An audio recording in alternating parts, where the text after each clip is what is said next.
Hello, friends. Did you know that nearly 80% of those who watch my videos aren't subscribed? If you enjoy the content, I'd truly appreciate it if you hit that subscribe button. It helps a lot. Also, don't forget to leave a like and share your thoughts in the comments. Your interaction not only supports the channel's growth, but also helps these stories reach more people. Thank you all for being here. By the way, where are you watching from? Let me know in the comments. Sheriff Marcus Delacroix had patrolled the ranch roads of Bezar County, Texas for 19 years, long enough to recognize the difference between a routine missing person case and something that would keep him awake for weeks. The call that came in on a humid August morning in 2019 fell squarely into the latter category, though he wouldn't understand the full scope of what they were dealing with until bodies started turning up in shallow graves across 3 counties. "Sheriff, we got a situation out on the old Mathis Ranch." Deputy Elena Vasquez's voice crackled through the radio, tension evident despite her usual professional composure. Rancher found an abandoned vehicle on one of his back roads. Drivers nowhere to be found. But there's something else. You need to see this yourself. Sheriff Delacroix was finishing his morning coffee at Rosa's Cafe in downtown Floresville when the call came in. At 53, he was still lean and sharp-eyed, his weathered face bearing the lines of 2 decades spent under the brutal South Texas sun. He'd seen enough missing person cases to know that the first few hours were critical, and something in Deputy Vasquez's voice told him this wasn't going to be a simple case of a stranded motorist walking to find help. "I'm 20 minutes out," he radioed back, already heading for his cruiser. "Secure the scene and don't let anyone contaminate it, and Elena, call in Deputy Morrison and have him bring the camera equipment." The drive to the Mathis Ranch took him through the heart of rural Bezar County, past sprawling spreads where Black Angus cattle grazed under mesquite trees, and oil pumps nodded rhythmically in the distance. This was old Texas, where some families had been working the same land for generations, and where everyone knew their neighbor's business. It was also country where a person could disappear without a trace if they weren't careful about where they wandered. The Mathis property stretched across 12,000 acres of South Texas rangeland, a patchwork of pastures, mesquite groves, and cattle trails that hadn't changed much since the 1800s. Old Jack Mathis had inherited the spread from his father and grandfather before him, running Brahmin cattle and leasing hunting rights to city folks who wanted to experience rural Texas for a weekend. Sheriff Delacroix had responded to calls out there before, mostly cattle rustling, occasional trespassing, the kind of rural crime that came with operating one of the largest spreads in the county. Nothing that had prepared him for what Deputy Vasquez was about to show him. The abandoned vehicle sat in a cloud of dust where the main ranch road branched off toward the eastern pastures, about 5 miles from the highway and 2 miles from the Mathis house.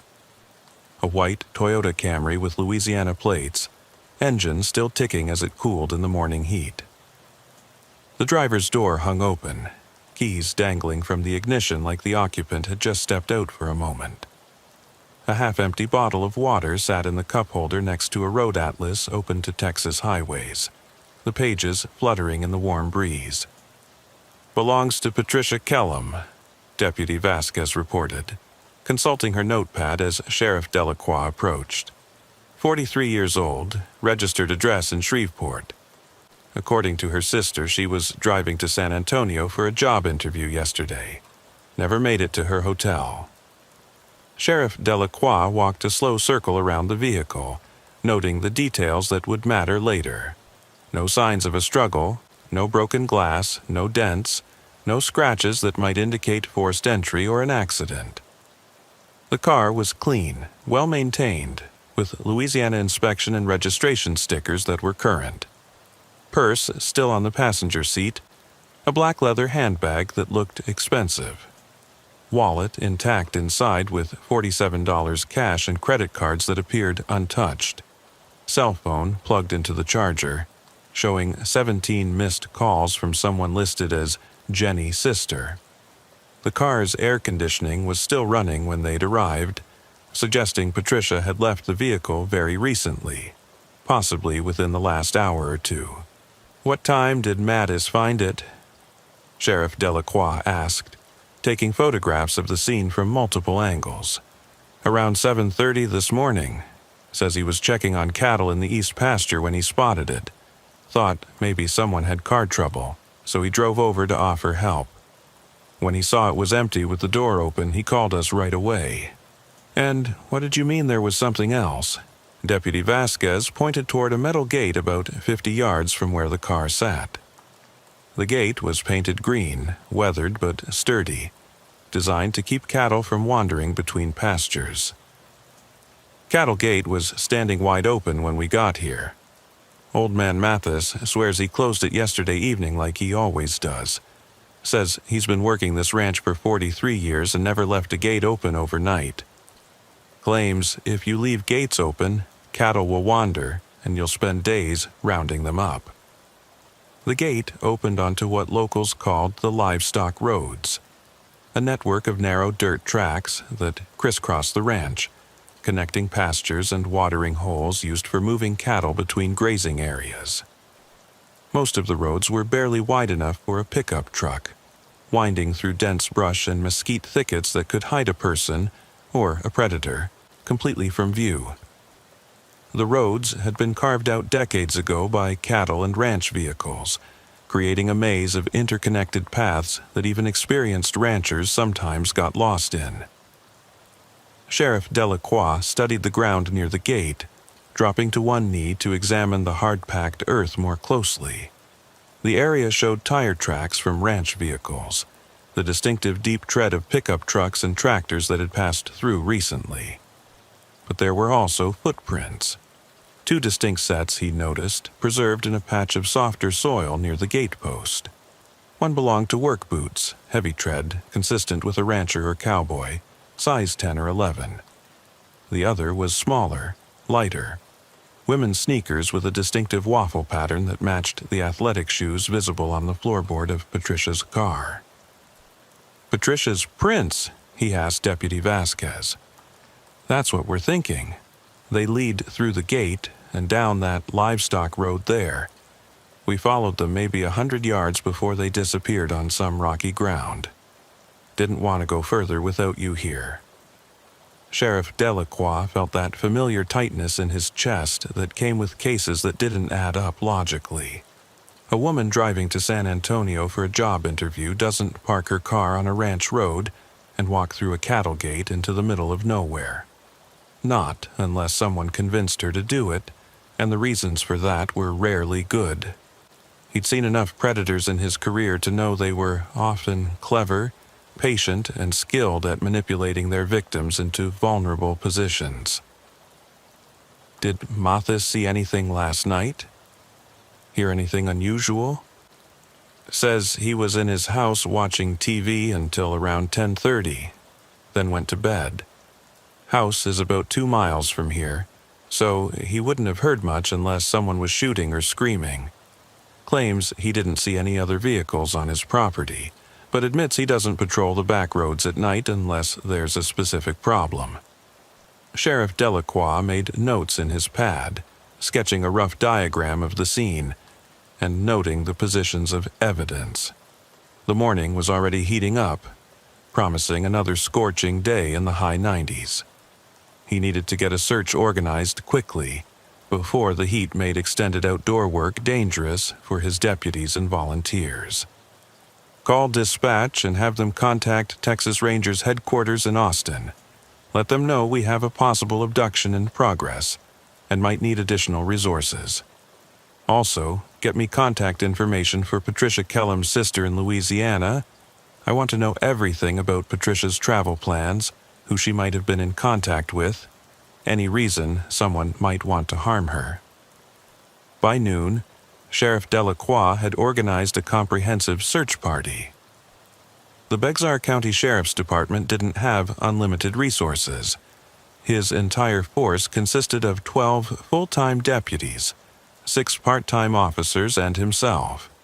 But a missing person case involving potential foul play warranted bringing in additional help. He called up volunteer searchers from the local ranching community, men and women who knew the country and could navigate the maze of livestock roads without getting lost themselves.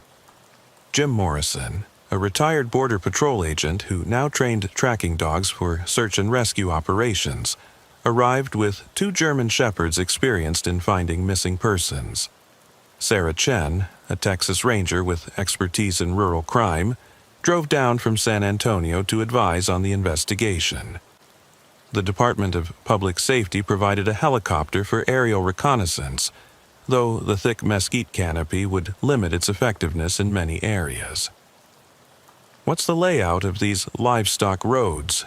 Ranger Chen asked, studying a map of the Matis property spread across the hood of her patrol car. "How extensive is this network?" "Goes on for miles," Sheriff Delacroix explained, tracing routes with his finger. "Connects to neighboring ranches, too. The Gonzalez place to the south, the old Martinez property to the east, the Murphy spread to the north. Someone who knows these roads could travel for 20 or 30 miles without ever hitting a paved highway." The search began systematically, with teams assigned to different sections of the livestock road network. Handler Morrison worked his dogs along the route where Patricia's footprints had been found, while other teams spread out to cover adjacent roads and trails.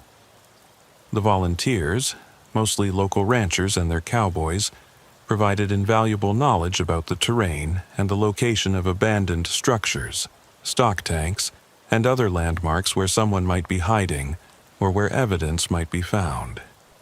The dogs immediately picked up Patricia's scent along the livestock road that led east from the gate. The trail was strong at first, indicating she had passed this way recently, probably within the last 12 to 18 hours based on the dog's behavior. But as they followed the scent deeper into the ranch, it began to fragment in ways that troubled Handler Morrison. "This is unusual," he explained to Sheriff Delacroix as they watched the dogs work. "They're picking up her scent, but it keeps splitting and rejoining, like she traveled this route multiple times, or was moved back and forth along the same roads. Could indicate someone was deliberately trying to confuse a tracking effort." After 2 hours of following the dogs through increasingly dense brush, they reached an intersection where 4 different livestock roads converged around a large stock tank built for watering cattle. The concrete structure was about 20 feet across and 6 feet deep, filled with brackish water that reflected the afternoon sky like a dark mirror. Windmill pumps nearby kept it supplied with groundwater drawn from deep aquifers that had sustained ranching in this area for over a century. Here, the dogs became agitated, circling the area and whining in a way that indicated they had found something significant. Patricia's scent was strong around the stock tank, but it seemed to lead in multiple directions at once. Handler Morrison worked the dogs carefully around the perimeter of the concrete structure, looking for clues about what had happened here. "She definitely spent time at this location," Morrison reported. "But there's something else. The dogs are picking up another scent, human, but not Patricia. Male, I'd guess, based on their reaction pattern." Sheriff Delacroix studied the ground around the stock tank, looking for footprints or other physical evidence. The area was heavily traveled by cattle, churned up by hooves and disturbed by ranch vehicles, making it difficult to identify specific tracks. But near the windmill that supplied water to the tank, he found something that made his pulse quicken. Cigarette butts. 4 of them, all the same brand, Marlboro Reds, discarded near the base of the windmill structure. They looked recent, not weathered by exposure to sun and rain like trash that had been there for weeks or months. Someone had spent time here recently, smoking and waiting. Watching, perhaps. "Bag these," he told Deputy Vasquez, pointing to the cigarette butts. "Full forensic workup, DNA, fingerprints, anything that might give us an identification. As the afternoon wore on, the search teams explored dozens of miles of livestock roads, following every branch and intersection in an expanding pattern around the stock tank where the dogs had found concentrated scent evidence. The terrain was challenging. Dense mesquite and prickly pear cactus lined most roads, creating natural corridors that limited visibility and made it easy for someone to set up ambush points or observation posts. Deputy Martinez, working the southern section with a group of volunteer ranchers, made the next significant discovery. Following a livestock road that curved toward the boundary with the Gonzalez Ranch, they found Patricia's cell phone lying in the dirt beside a cattle guard, a metal grate designed to prevent livestock from crossing between properties without requiring gates. "Sheriff, you need to see this," Deputy Martinez radioed. "Found the missing woman's phone about 3 miles southeast of the stock tank. Device appears intact, but has some damage to the screen." Sheriff Delacroix and Ranger Chen drove to the location, navigating the narrow dirt road carefully to avoid damaging their vehicles on rocks or in the deep ruts carved by heavy ranch trucks. The cell phone lay partially hidden under a clump of dried grass near the cattle guard, as if it had been thrown there hastily or dropped accidentally. "Screen's cracked, but the phone's still functional," Ranger Chen observed, examining the device carefully before bagging it as evidence. "Battery's at about 30%, so it's been active recently." "What's the call log show?" Sheriff Delacroix asked. Chen scrolled through Patricia's recent calls, noting the pattern of activity in the hours before her disappearance. Most calls were routine. Conversations with her sister, a few work-related numbers, her hotel in San Antonio confirming her reservation for the previous night. But one call stood out as anomalous. "Last outgoing call was at 9:47 p.m. yesterday," Chen reported. "Duration shows 4 minutes, 17 seconds. Number's local, someone in this county. But when I try calling it back, I get a recording saying the number's been disconnected." Sheriff Delacroix felt his investigative instincts sharpening. "What's the number?" 830555047. Landline based on the exchange, but there's something else. Chen frowned at the phone's display. According to the call log, Patricia received an incoming call from the same number at 9:43 p.m., just 4 minutes before she called back. Someone contacted her first, then she returned the call. The pattern suggested that someone had reached out to Patricia while she was traveling, possibly claiming to offer assistance or information about her route. Rural Texas was notorious for dead zones where cell service was spotty, and travelers often found themselves relying on the kindness of strangers when their GPS systems failed, or they became confused about directions. "Run that number through our database," Sheriff Delacroix ordered. "I want to know who had that line, when it was disconnected, who might have access to it now. Also, check with the phone company about the location of the nearest cell tower. If Patricia was talking to someone when her phone was in this area, we can narrow down where the conversation took place." As evening approached and the temperature began to drop from the day's brutal high, they established a command post at the Mathis Ranch house. Jack Mathis, a weathered man in his 70s with hands gnarled by decades of ranch work, provided coffee and local knowledge about the maze of roads that crisscrossed his property and connected to neighboring ranches. "Been running cattle on this land since 1976, Mathis explained, pointing to locations on a detailed survey map spread across his kitchen table. "My daddy bought this place in 1952, and his daddy homesteaded part of it back in the 1920s. Every road, every stock tank, every line shack. I know it all like the back of my hand." "These roads, here," Sheriff Delacroix said, indicating the eastern section where Patricia's trail had been found. "Where do they connect to?" They tie into the old Martinez place, Matas replied. Property's been abandoned for maybe 15 years since the family moved to Houston after old Carlos died. House is still standing, barn too, but nobody's lived there in years. County's been trying to collect back taxes on it, but the heirs keep fighting it in court. How far is that from where we found Patricia's car? Maybe 3 miles following the main livestock road, but there are shortcuts through the brush that cut it down to 2 miles or less. Rough country, though, especially at night. Lots of places to get lost if you don't know where you're going. I've had to search for lost hunters in that area more than once.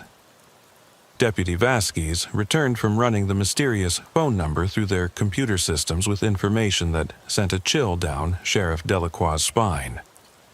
Number was registered to a landline at the Martinez property, she reported.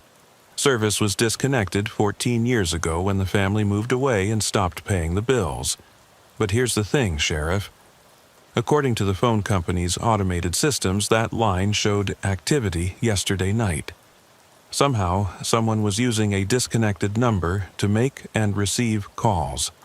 The pieces of the puzzle began forming a disturbing picture in Sheriff Delacroix's mind.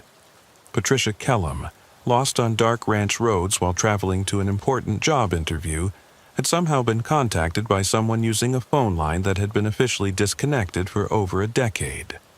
Someone who knew she was in the area, who had her cell phone number, and who had convinced her to leave the safety of her vehicle and walk deeper into ranch country where help might be hours away. That's not possible with normal equipment, Ranger Chen observed.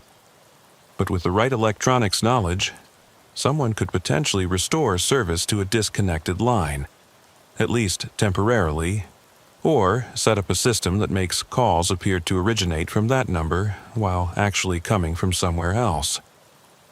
We need to get to the Martinez place first thing in the morning, Sheriff Delacroix decided. Full tactical response. If someone's using that property as a base of operations, we need to approach with extreme caution. The abandoned Martinez homestead sat in a clearing surrounded by dense mesquite and prickly pear, connected to the main ranch roads by a winding track that hadn't seen regular maintenance since the family had moved away. The house was a modest ranch-style structure from the 1960s, built of native limestone with a red tile roof. Its white paint was now faded and peeling. Windows dark and empty like vacant eyes staring across the overgrown yard. A collapsed barn and several outbuildings completed the picture of rural decay that was all too common across Texas as farming and ranching operations consolidated and small family spreads were abandoned. Sheriff Delacroix led a team of 6 deputies in 3 vehicles, approaching the property carefully at dawn with weapons ready and body armor secured. They had no idea what they might find. A person holding Patricia captive, evidence of foul play, or simply another dead end in what was becoming an increasingly complex investigation. The morning air was cool and still, carrying the scent of sage and mesquite flowers that would soon be replaced by the oppressive heat of another August day. The front door of the house stood slightly ajar, creaking softly in the morning breeze that stirred the dry grass around the foundation. Someone had been here recently. That much was immediately obvious from the footprints in the accumulated dust on the front porch and the tire tracks in the dirt yard that were too fresh to have been made by the Martinez family years ago. Bexar County Sheriff's Department, Delacroix called out in a clear, authoritative voice that carried across the clearing. If anyone's inside, come out with your hands visible. No response. Only the sound of wind through the mesquite and the distant lowing of cattle in the pastures beyond. After waiting several minutes for any sign of occupancy, the team approached the house systematically, checking windows and possible escape routes before entering through the front door. Inside, the air was stale and thick with dust, carrying the musty odor of a house that had been closed up for years. But recent footprints in the accumulated dirt on the floors showed clearly that someone had been living here, at least intermittently. The footprints were large, consistent with work boots, and followed a pattern through the house that suggested familiarity with the layout. Someone's been staying here, Deputy Martinez observed, photographing the footprint evidence. Looks like they've been using the back bedroom and the kitchen, primarily. In the kitchen, they found their first major piece of evidence. On the counter sat an old rotary telephone, the kind that had been standard in rural homes for decades before the widespread adoption of modern push-button and cordless models. The phone was black, heavy, and showed signs of recent maintenance or modification. When Deputy Vasquez lifted the receiver, she could hear a dial tone, impossible for a line that had been disconnected 14 years ago. This is definitely not standard equipment, Ranger Chen observed, examining the phone more closely. Someone's modified the wiring, probably connected it to some kind of electronics that can generate a dial tone and place calls through a different routing system. Sheriff Delacroix felt pieces of the puzzle beginning to connect. So, someone could make calls that appeared to come from this disconnected number, even though the original phone service was cut off years ago. Exactly. With the right equipment, they could intercept calls, monitor local phone traffic, even make it look like calls were coming from specific numbers. It's not sophisticated technology anymore. You can buy components online or at electronics stores. In the living room, they found evidence that someone had been using the abandoned house as more than just a temporary shelter. A sleeping bag was spread in one corner next to a battery-powered radio and several bottles of water. Canned food was stacked neatly on makeshift shelves built from concrete blocks and old boards. Most disturbing was a collection of road atlases and topographic maps spread across an old coffee table, marked extensively with red ink to show routes through rural counties across South Texas. "Look at these markings," Sheriff Delacroix said, studying the maps carefully. "These aren't just random roads. They're all rural roads, ranch roads, places where someone traveling alone might get lost or confused about directions." Deputy Vasquez pointed to specific markings on the maps. "And look here. These red circles correspond to locations where we've had reports of abandoned vehicles over the past few years, cases where drivers just seemed to disappear." The realization hit Sheriff Delacroix like a physical blow. They weren't just dealing with a single incident involving Patricia Kellum. They were looking at evidence of a systematic operation targeting travelers on rural Texas roads, possibly spanning years and multiple victims. "Bag everything," he ordered. "Every map, every piece of paper, every modification to that phone system. We need forensic analysis of all of it." Deputy Martinez, exploring the back of the house, made a discovery that transformed the investigation from a missing person case to something much darker. Hidden under a loose floorboard in what had once been a child's bedroom, he found a wooden cigar box containing dozens of driver's licenses. The licenses belonged to women ranging in age from 25 to 55, all with out-of-state addresses: Louisiana, Arkansas, Oklahoma, New Mexico. "Sheriff, you need to see this," Martinez called, his voice tight with tension. "I count 37 licenses here. Different states, different years going back at least 5 years. But they all have one thing in common. They're all women, and none of them are from Texas." Sheriff Delacroix felt that familiar cold sensation that came with realizing they were dealing with something far worse than anyone had initially suspected. 37 driver's licenses represented 37 potential victims, 37 families who might have lost someone to whatever predator had been operating from this abandoned ranch house. "Photograph each license individually, then bag them for evidence," he instructed. "We need to run every name through missing persons databases nationwide, and I want this entire property treated as a crime scene until we know exactly what we're dealing with." The search of the Martinez property revealed additional evidence of a sophisticated and long-term operation. In the barn, which had appeared collapsed from a distance but was actually structurally sound, they found a workspace that had been used for automotive maintenance. Tire tracks in the dirt floor, oil stains, and tools arranged with the precision of someone who worked on vehicles regularly. Multiple license plates from different states were stacked in one corner, suggesting that whoever was using this facility had the ability to change vehicle identification quickly. A shed behind the house contained what appeared to be an electronics workshop, with equipment for modifying radio and telephone systems. Circuit boards, antenna arrays, and testing equipment were organized on a workbench that had been built from sawhorses and plywood. Technical manuals dealing with telecommunications and radio frequency equipment provided insight into the sophistication of the operation. Most chilling was the discovery in an underground root cellar that had been expanded and modified into something resembling a bunker or survival shelter. The space contained camping equipment, medical supplies including IV bags and surgical instruments, and detailed notes about traffic patterns on rural highways throughout South Texas. Charts showed the timing of law enforcement patrols, the locations of cell phone towers, and the schedules of various government agencies that might respond to emergency calls.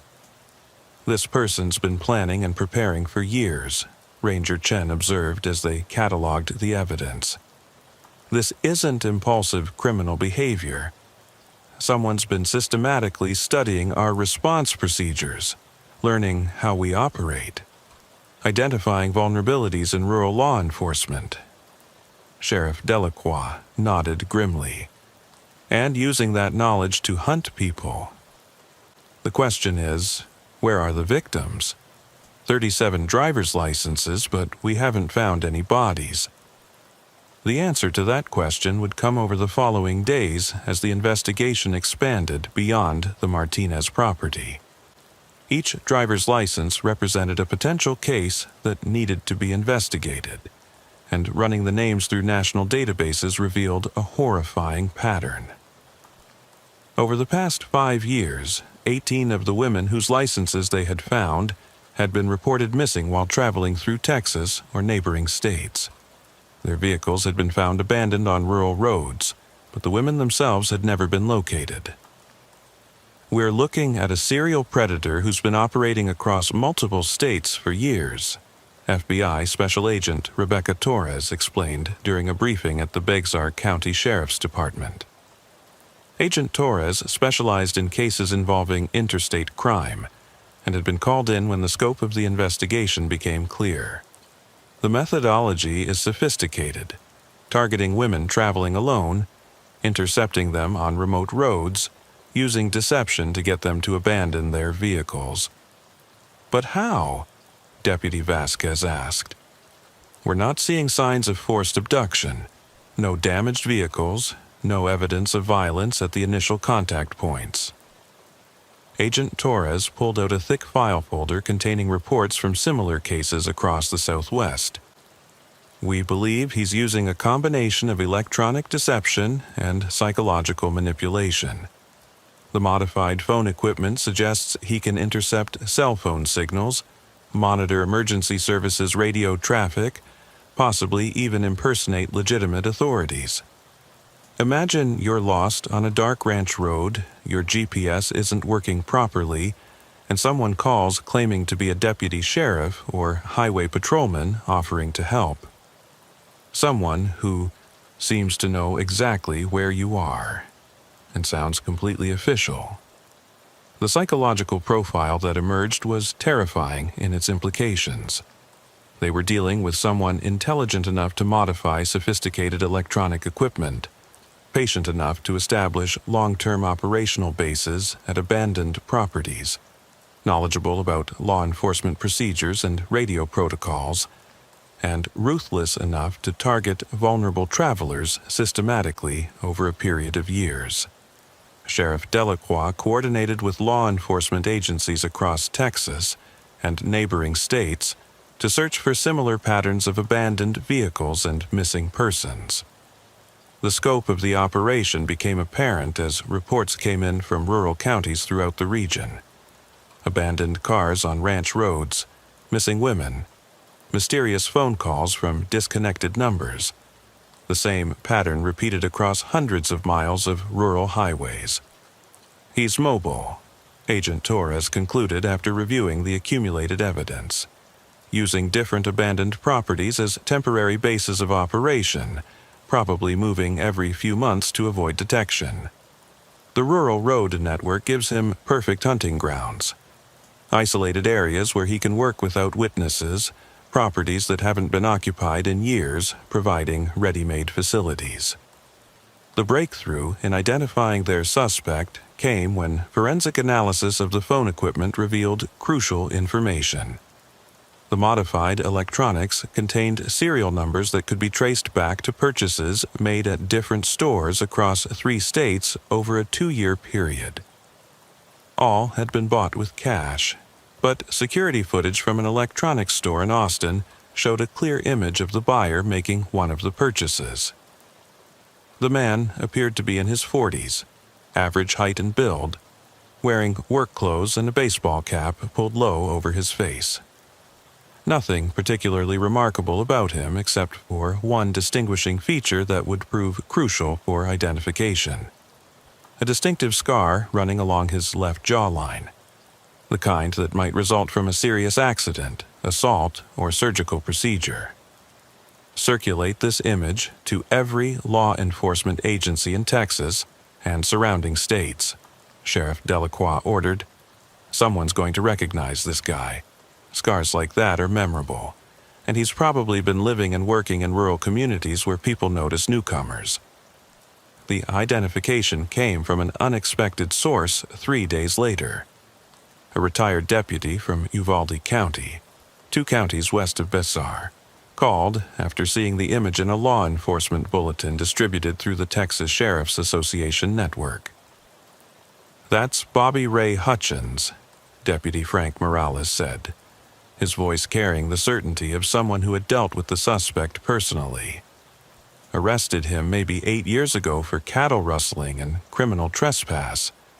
Had that exact same scar from a truck accident when he was young. Rolled an 18-wheeler on I-35 back in the 90s. Last I heard, he was picking up work on ranches around South Texas. Knew the country better than most locals. Bobby Ray Hutchins. The name went immediately into state and federal databases, pulling up a criminal record that painted a picture of a man who had been escalating his criminal behavior for decades. Property crimes in his 20s, burglary, theft, criminal trespass, cattle rustling, and agricultural theft in his 30s. Several arrests for stalking and harassment, though the charges had been dropped when victims failed to cooperate with prosecution. Most recently, arrests for trespassing on ranch property and what investigating officers had described as suspicious behavior around livestock sales and cattle auctions. What made Hutchins particularly dangerous was his intimate knowledge of rural Texas gained through years of legitimate and illegitimate work on ranches across the region. He had been employed as a cowboy, equipment operator, and general laborer on dozens of spreads, learning the layout of remote properties, the schedules of ranch operations, and the patterns of traffic on rural roads.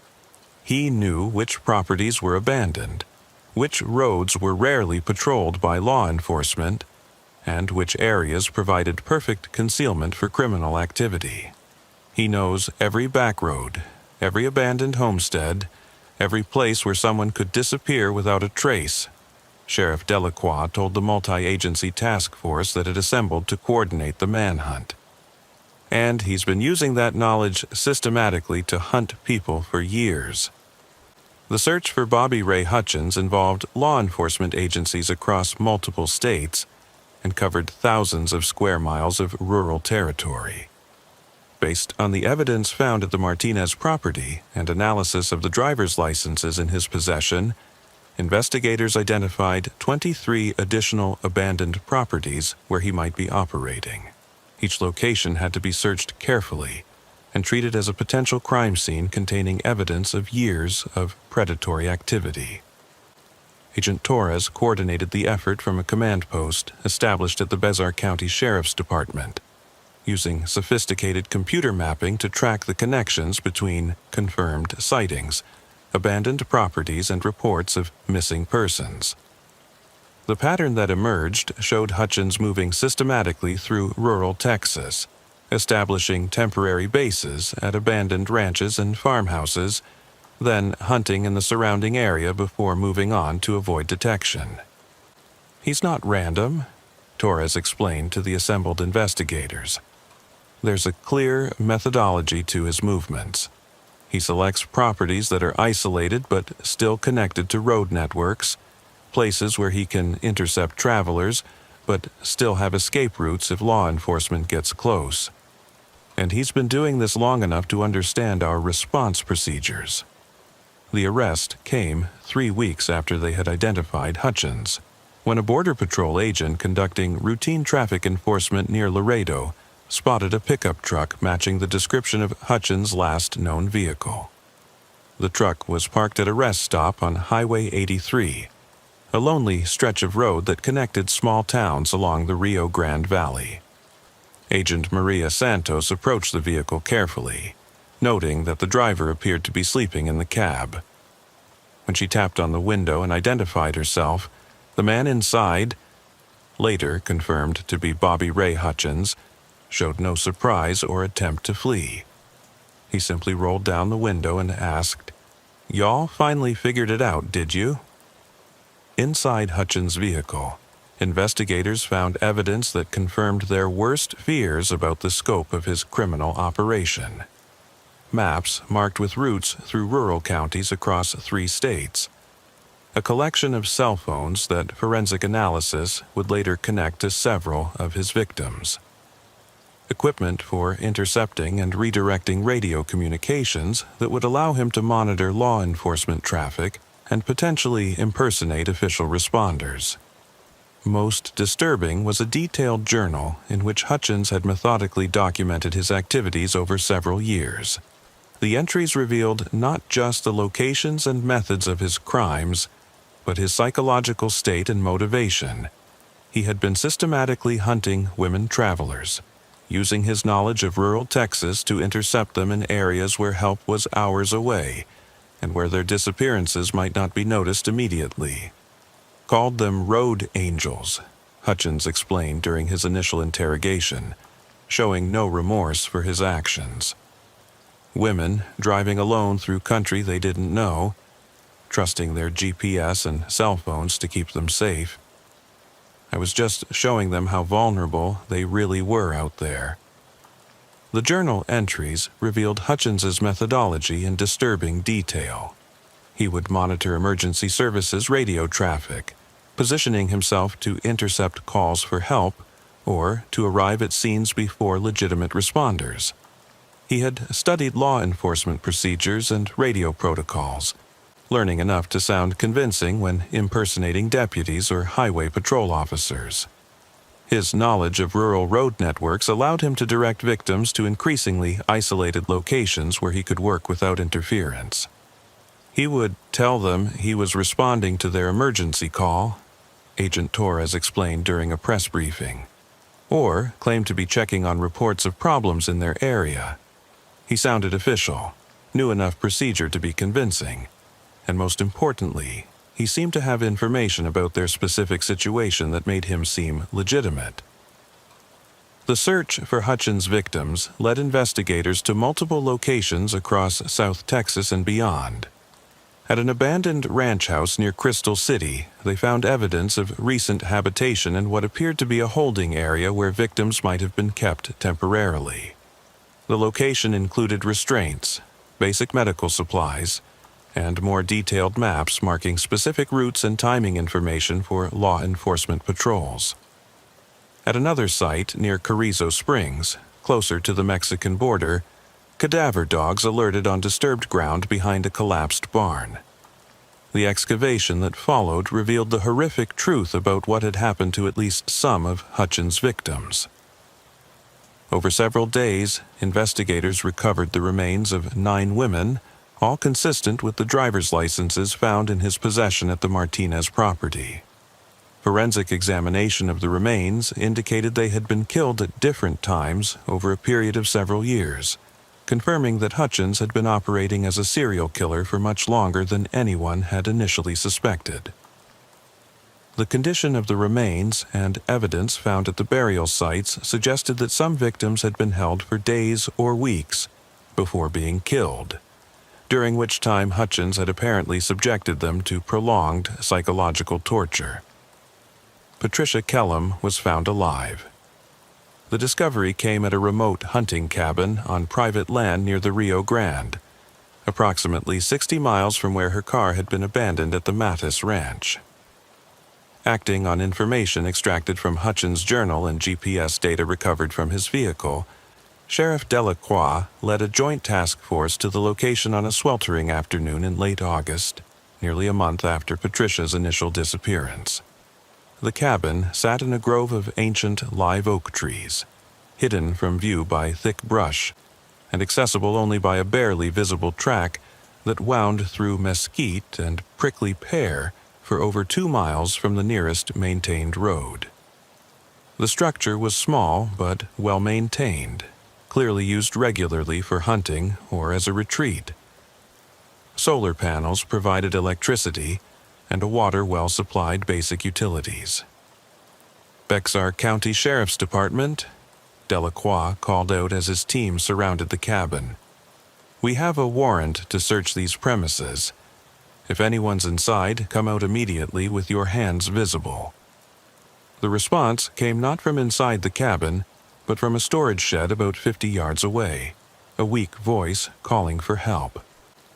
Patricia Kellum was found inside the shed, secured with restraints but alive, dehydrated and traumatized, but physically unharmed after nearly 4 weeks in captivity. "He said he was deciding what to do with me," Patricia later told investigators after being treated at a San Antonio hospital. "Kept talking about how I needed to understand the truth about traveling alone, about how dangerous the roads really were. He seemed to enjoy the psychological control, making me believe I might survive if I cooperated with his lessons." Patricia's account revealed the full scope of Hutchins' psychological methodology. He didn't simply kill his victims immediately after capturing them. Instead, he had developed an elaborate system of psychological manipulation designed to break down their sense of security and self-reliance before ultimately deciding their fate. Some victims he released in remote areas where they died of exposure or dehydration. Others he killed directly after his period of instruction was complete. A few, like Patricia, he kept for extended periods while he refined his techniques. He called himself the shepherd of the livestock roads, Patricia testified during Hutchins's eventual trial, her voice steady despite the obvious trauma of recounting her experience. Said the highways were his pasture and travelers were his flock. He believed he was providing some kind of service by teaching people about their vulnerability. The psychological evaluation conducted during Hutchins's pretrial proceedings revealed a complex individual whose criminal behavior had evolved over decades from simple property crimes to elaborate psychological torture and murder.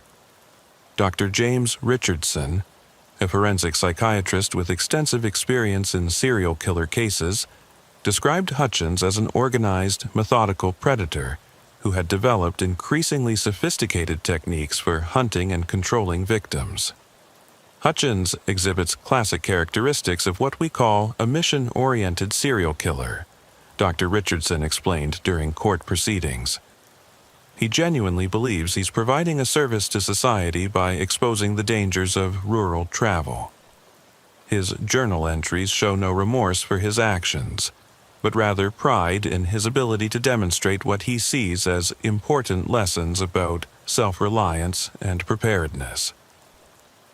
The trial of Bobby Ray Hutchins became one of the most closely watched criminal proceedings in South Texas history. The prosecution, led by District Attorney Margaret Santos, presented evidence linking him to 11 confirmed murders and 3 additional attempted murders, including the assault on Patricia Kellum. The case was complicated by the multi-jurisdictional nature of the crimes, requiring coordination between prosecutors in 4 different counties and 2 states. Hutchins's defense attorney, Carlos Mendoza, attempted to argue that his client suffered from delusional thinking, brought on by years of isolation and substance abuse. The defense strategy focused on Hutchins' history of head injuries from his truck accident, and claimed that he genuinely believed he was helping his victims by teaching them survival skills. The jury deliberated for less than 6 hours before returning guilty verdicts on all counts. During the sentencing phase, Hutchins was given the opportunity to address the court. His statement revealed the depth of his disconnection from normal human empathy and his continued belief that his actions had been justified. People think they're safe out there in their cars with their cell phones and GPS systems, he told the packed courtroom, showing no emotion as family. Members of his victims wept in the gallery. Think technology will protect them from the realities of the world. I showed them the truth about how isolated they really were, how dependent they'd become on systems that can fail them when they need help most. He paused, looking directly at Patricia Kellum, who had chosen to attend the sentencing hearing despite the obvious emotional difficulty. I gave them knowledge they couldn't get any other way. Knowledge about their own limitations, about the dangers that exist beyond the reach of civilization. That's worth something, isn't it? Judge Maria Gonzalez sentenced Bobby Ray Hutchins to death by lethal injection for the capital murder charges, plus 11 consecutive life sentences for the additional homicides. In her sentencing statement, she addressed both the defendant and the packed courtroom with words that would be remembered long after the trial concluded. "Mr. Hutchins, you have shown yourself to be a predator of the worst kind," Judge Gonzalez said, her voice carrying the weight of the community's outrage and grief. "You exploited the isolation and vulnerability of innocent people, turning the very landscape of rural Texas into a hunting ground for your twisted psychological experiments. Your actions have forever changed how residents of this region view their own countryside." For Sheriff Delacroix, the successful prosecution of Bobby Ray Hutchins represented both a professional triumph and a personal reckoning with the realities of rural law enforcement. During the 3-month investigation, he had seen his jurisdiction transformed from a peaceful agricultural community into the hunting ground of a sophisticated predator who had exploited every weakness in their system. "The case changed how I think about rural safety," Sheriff Delacroix reflected during an interview with the San Antonio Express-News several months after the trial.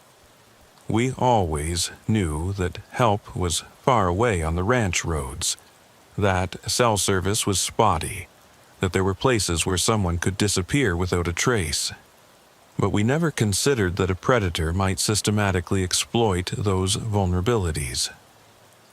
The investigation had revealed disturbing gaps in coordination between rural law enforcement agencies, communication problems that allowed patterns of crime to go unnoticed across jurisdictional boundaries, and resource limitations that made it difficult to respond effectively to crimes occurring in remote areas. Sheriff Delacroix worked with other rural sheriffs throughout Texas to address these issues through improved information sharing and coordinated response protocols. "The livestock roads are still there," he told a gathering of the Texas Sheriff's Association during their annual conference. "The abandoned properties, the dead zones for cell coverage, the places where someone can work without witnesses. We caught Bobby Ray Hutchins, but the infrastructure he exploited remains. We need to think differently about how we protect people in rural areas." The case led to significant changes in how missing persons cases were handled across rural Texas. New protocols required immediate notification of adjacent counties when vehicles were found abandoned on remote roads. Cell phone companies were pressured to improve coverage in rural areas, and GPS services were updated to include warnings about traveling alone on isolated routes. The Texas Department of Public Safety established a specialized unit focused on rural highway crimes, with particular attention to patterns that might indicate serial predation. The unit maintained a database of abandoned vehicle reports, missing persons cases, and suspicious activities that allowed investigators to identify connections across jurisdictional boundaries much more quickly than had been possible during the Hutchins investigation. But perhaps the most important change was psychological. The case had shattered the assumption, deeply held by many rural Texans, that country roads were inherently safer than urban areas. The image of Texas as a place where neighbors looked out for each other, and where help was always available, had been complicated by the realization that predators could exploit the very isolation that many residents found appealing. What made Bobby Ray Hutchins so effective wasn't his violence, Sheriff Delacroix explained during a training seminar for rural law enforcement officers. It was his patience and his understanding of how we operate. He spent years learning our procedures, our response times, our communication protocols. He turned our own rural culture, the willingness to help strangers, the trust in authority figures, the assumption that isolation meant safety, against his victims. The Martinez property, where the investigation had its breakthrough, was eventually demolished by court order, the buildings razed and the land sold to pay restitution to victims' families. Local ranchers reported that cattle continued to avoid the area where the house had stood, as if the animals could sense something lingering in the soil where so much planning for violence had taken place. For the families of Hutchins' victims, the conclusion of the case brought a form of closure, though the pain of their losses would never fully heal. Many had spent years not knowing what had happened to their daughters, sisters, and mothers who had simply vanished while traveling through Texas. The discovery of remains and the conviction of their killer provided answers, but also confirmed their worst fears about how those they loved had died. "At least now we know," said Jennifer Kellum, Patricia's sister, during a victim impact statement at Hutchins' sentencing. "For 3 years, I wondered if maybe she had just decided to start a new life somewhere, if maybe she was still alive and would contact us someday. The truth is horrible, but not knowing was worse." Patricia Kellum herself became an advocate for traveler safety, working with law enforcement agencies to develop resources for people driving through remote areas. Her experience as Hutchins' captive provided unique insights into the psychology of predators who target travelers, and her survival made her a powerful voice for improved safety measures. Bobby Ray Hutchins succeeded because he understood something that most people don't want to think about, Patricia explained during a presentation to a conference of victim advocates. When you're traveling alone on rural roads, you're completely dependent on the goodwill of strangers if something goes wrong. He exploited that dependency by positioning himself as someone offering help while actually being the greatest danger I could have encountered. The broader implications of the Hutchins case extended far beyond Texas. Law enforcement agencies throughout the rural United States began examining their own procedures for handling missing persons cases and coordinating information across jurisdictional boundaries. The case became a standard example in training programs for rural police and sheriff's departments, illustrating how serial predators could exploit the unique vulnerabilities of sparsely populated areas. Dr. Richardson, the forensic psychiatrist who had evaluated Hutchins, published a comprehensive study of the case that became required reading in criminal justice programs. His analysis focused on how the isolation of rural areas could create perfect conditions for certain types of predatory behavior, particularly when combined with predators who possessed detailed knowledge of local geography and law enforcement procedures. The Hutchins case represents a new category of serial predation, Dr. Richardson wrote in his published study. Traditional serial killers often operate in urban areas where they can blend into large populations and where the frequency of violent crime provides cover for their activities. Hutchins demonstrated that rural areas offer different but equally significant advantages: isolation, limited law enforcement resources, and populations that are accustomed to helping strangers. The case also prompted changes in how technology companies approached rural safety. GPS navigation systems were updated to provide warnings when routes would take drivers through areas with limited cell coverage or emergency services. Satellite communication devices became more affordable and accessible, giving travelers alternatives to cellular communication in remote areas. Automotive manufacturers began including rural safety features as standard equipment, such as enhanced GPS tracking that could function even when cell service was unavailable, and emergency communication systems that could contact authorities through satellite networks. These changes were often marketed as ranch road safety packages, a direct reference to the terminology that had emerged from the Hutchins case. Sheriff Delacroix continued serving Bexar County until his retirement in 2023, but the Hutchins investigation remained the defining case of his career. He frequently spoke at law enforcement conferences and training seminars, sharing lessons learned from the investigation and advocating for improved coordination between rural agencies. The most important lesson from the Bobby Ray Hutchins case, he would tell audiences of law enforcement officers, is that rural areas aren't immune from sophisticated criminal activity. We can't assume that our remoteness provides protection when that same remoteness can be weaponized by someone who understands how to exploit it.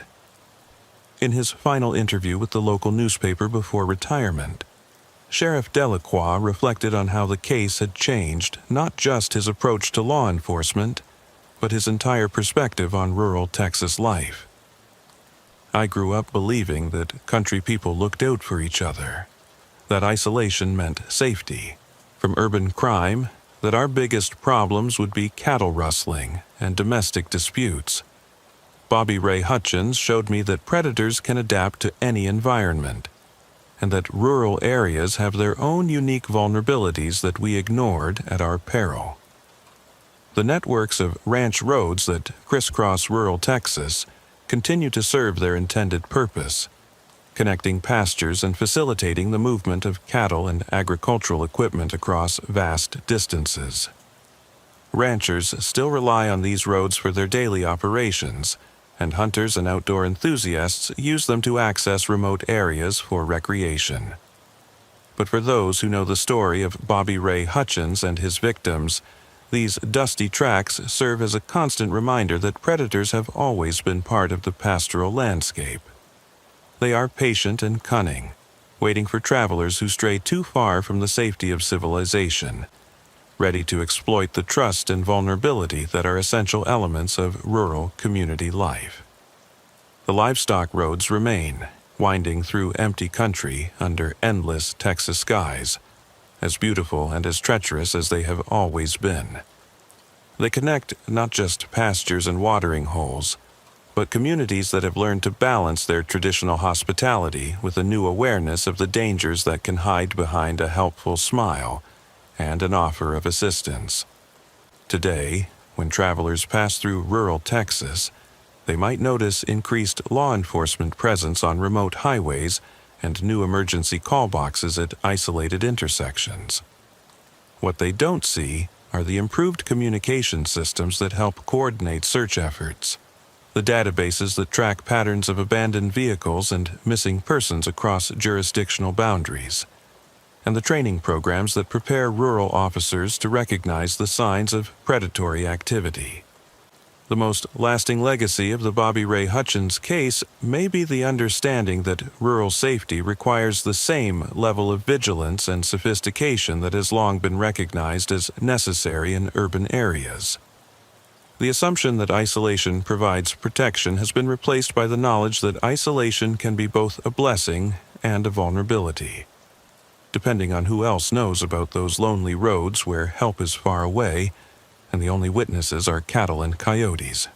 In the end, the case serves as a sobering reminder that evil can adapt to any environment, rural or urban, and that the price of safety is the same everywhere: constant vigilance, community cooperation, and the wisdom to know that not everyone who offers help has benevolent intentions. The livestock roads of Texas continue to connect communities and facilitate the movement of people and goods across vast distances. But they do so now with the understanding that some travelers who enter those dusty corridors may never find their way back to civilization.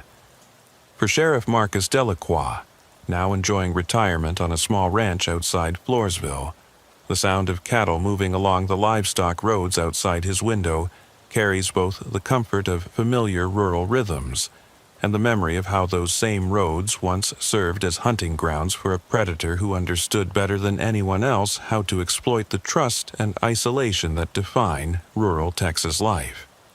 The psychological aftermath of the Hutchins case extended far beyond the immediate investigation and trial. Deputy Elena Vasquez, who had been instrumental in the early stages of the investigation, found herself struggling with nightmares and hypervigilance that persisted for months after Hutchins's conviction.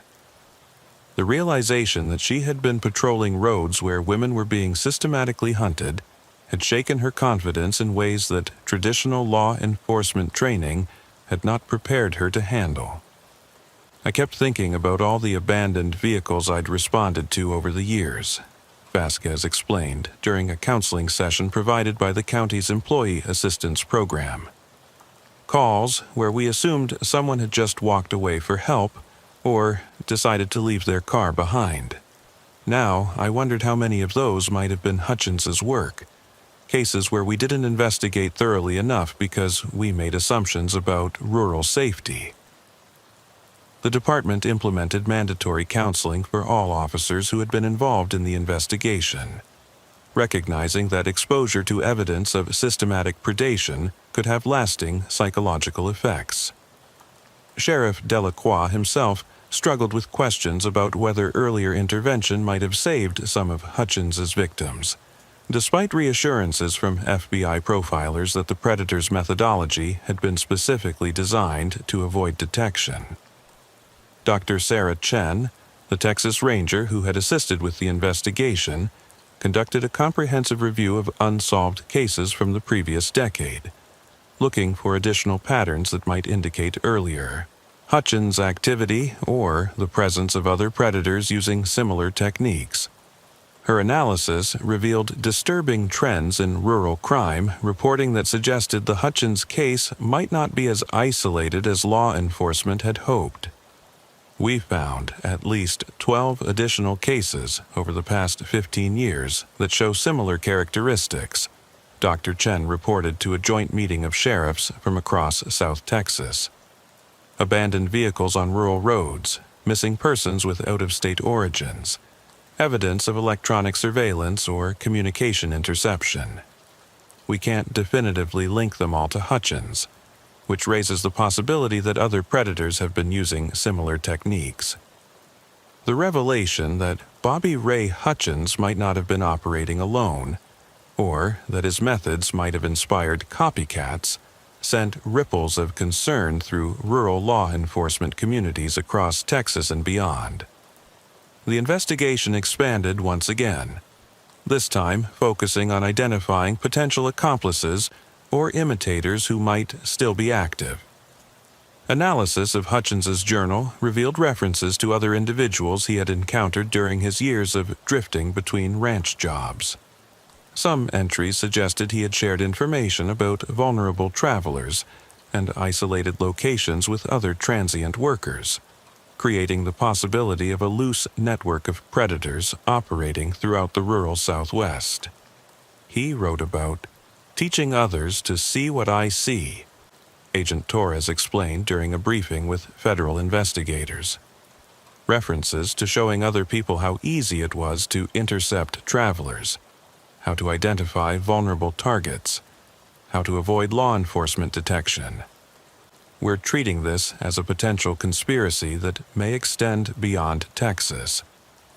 The investigation into Hutchins's possible accomplices led to the arrest of 3 additional suspects over the following 18 months. 2 were transient ranch workers who had known Hutchins during his years of moving between agricultural jobs. Both had been involved in cattle rustling operations with him, and evidence suggested they had also participated in stalking and harassing women travelers, though neither was charged with murder. The 3rd suspect, however, proved to be far more significant. James Robert Jimmy Crawford was a former telecommunications technician who had been fired from his job with a rural phone company for unauthorized access to customer accounts and equipment. Analysis of phone records revealed that Crawford had been in contact with Hutchins over a period of several years, and that he had provided technical expertise for the electronic surveillance and communication interception equipment found at Hutchins's various operational bases. Crawford's arrest at a trailer park in Laredo led to the discovery of additional evidence that expanded the scope of the investigation once again. His residence contained detailed files on dozens of women who had traveled through the South Texas over the past decade, including photographs apparently taken without their knowledge, copies of their credit card and hotel records, and detailed notes about their travel patterns and personal habits. Crawford was the technical architect of the operation, Sheriff Delacroix explained during a press conference announcing the arrest. While Hutchins was the one who physically intercepted and harmed victims, Crawford provided the electronic surveillance capabilities that made the hunting process so efficient.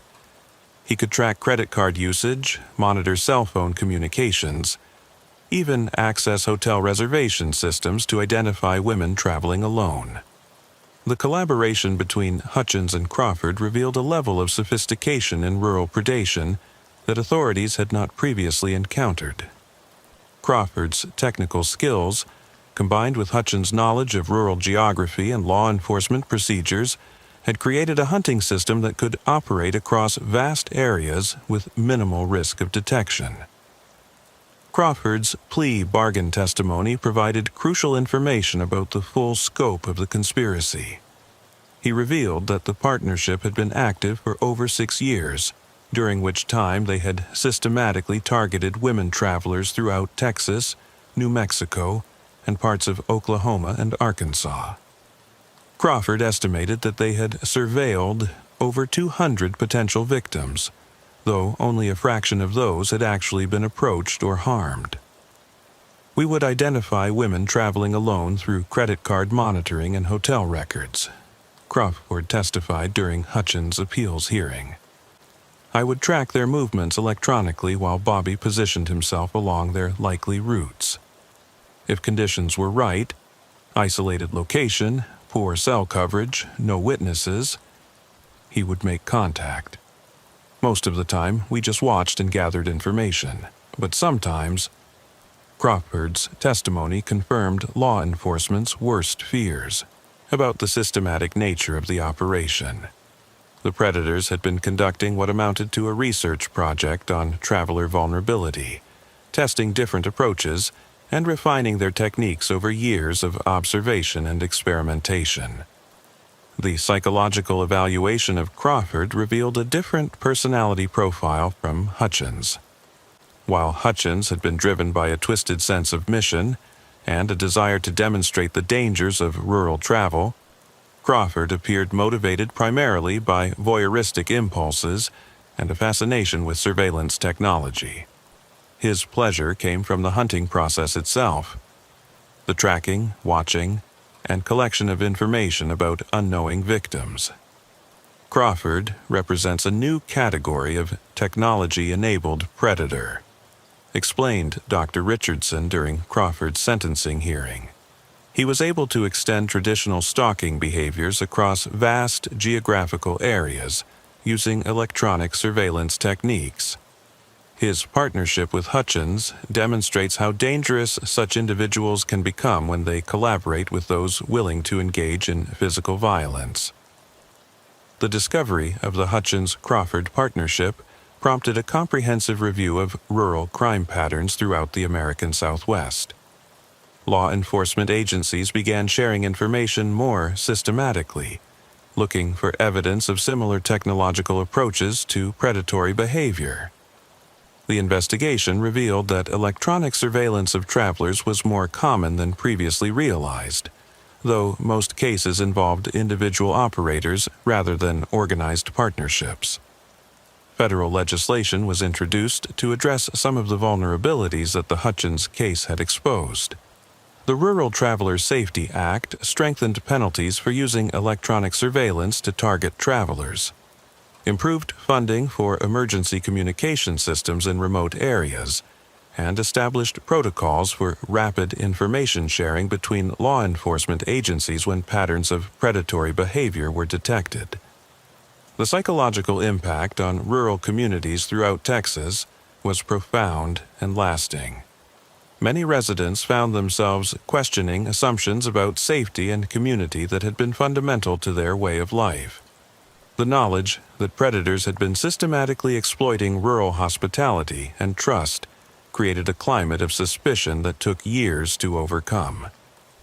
It changed how we interact with strangers, explained Maria Santos, a rancher whose property bordered one of Hutchins's operational areas.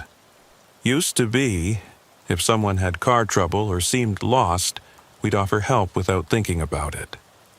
Now, we're more careful, more suspicious. We still help people, but we do it differently. Call the sheriff first, make sure other people know what we're doing. Local businesses that catered to travelers also adapted their operations in response to the case. Gas stations and convenience stores in rural areas installed additional security cameras and improved lighting around their facilities. Many began offering traveler safety information, including maps showing cell phone coverage areas and locations of emergency services. The tourism industry in South Texas, which depended heavily on visitors from other states coming to experience ranch culture and outdoor recreation, initially suffered significant impacts from the negative publicity surrounding the case. Hotel bookings declined. Hunting and fishing guides reported fewer clients, and several annual festivals saw reduced attendance from out-of-state visitors. Recovery efforts focused on demonstrating that law enforcement had learned from the case and implemented improved safety measures.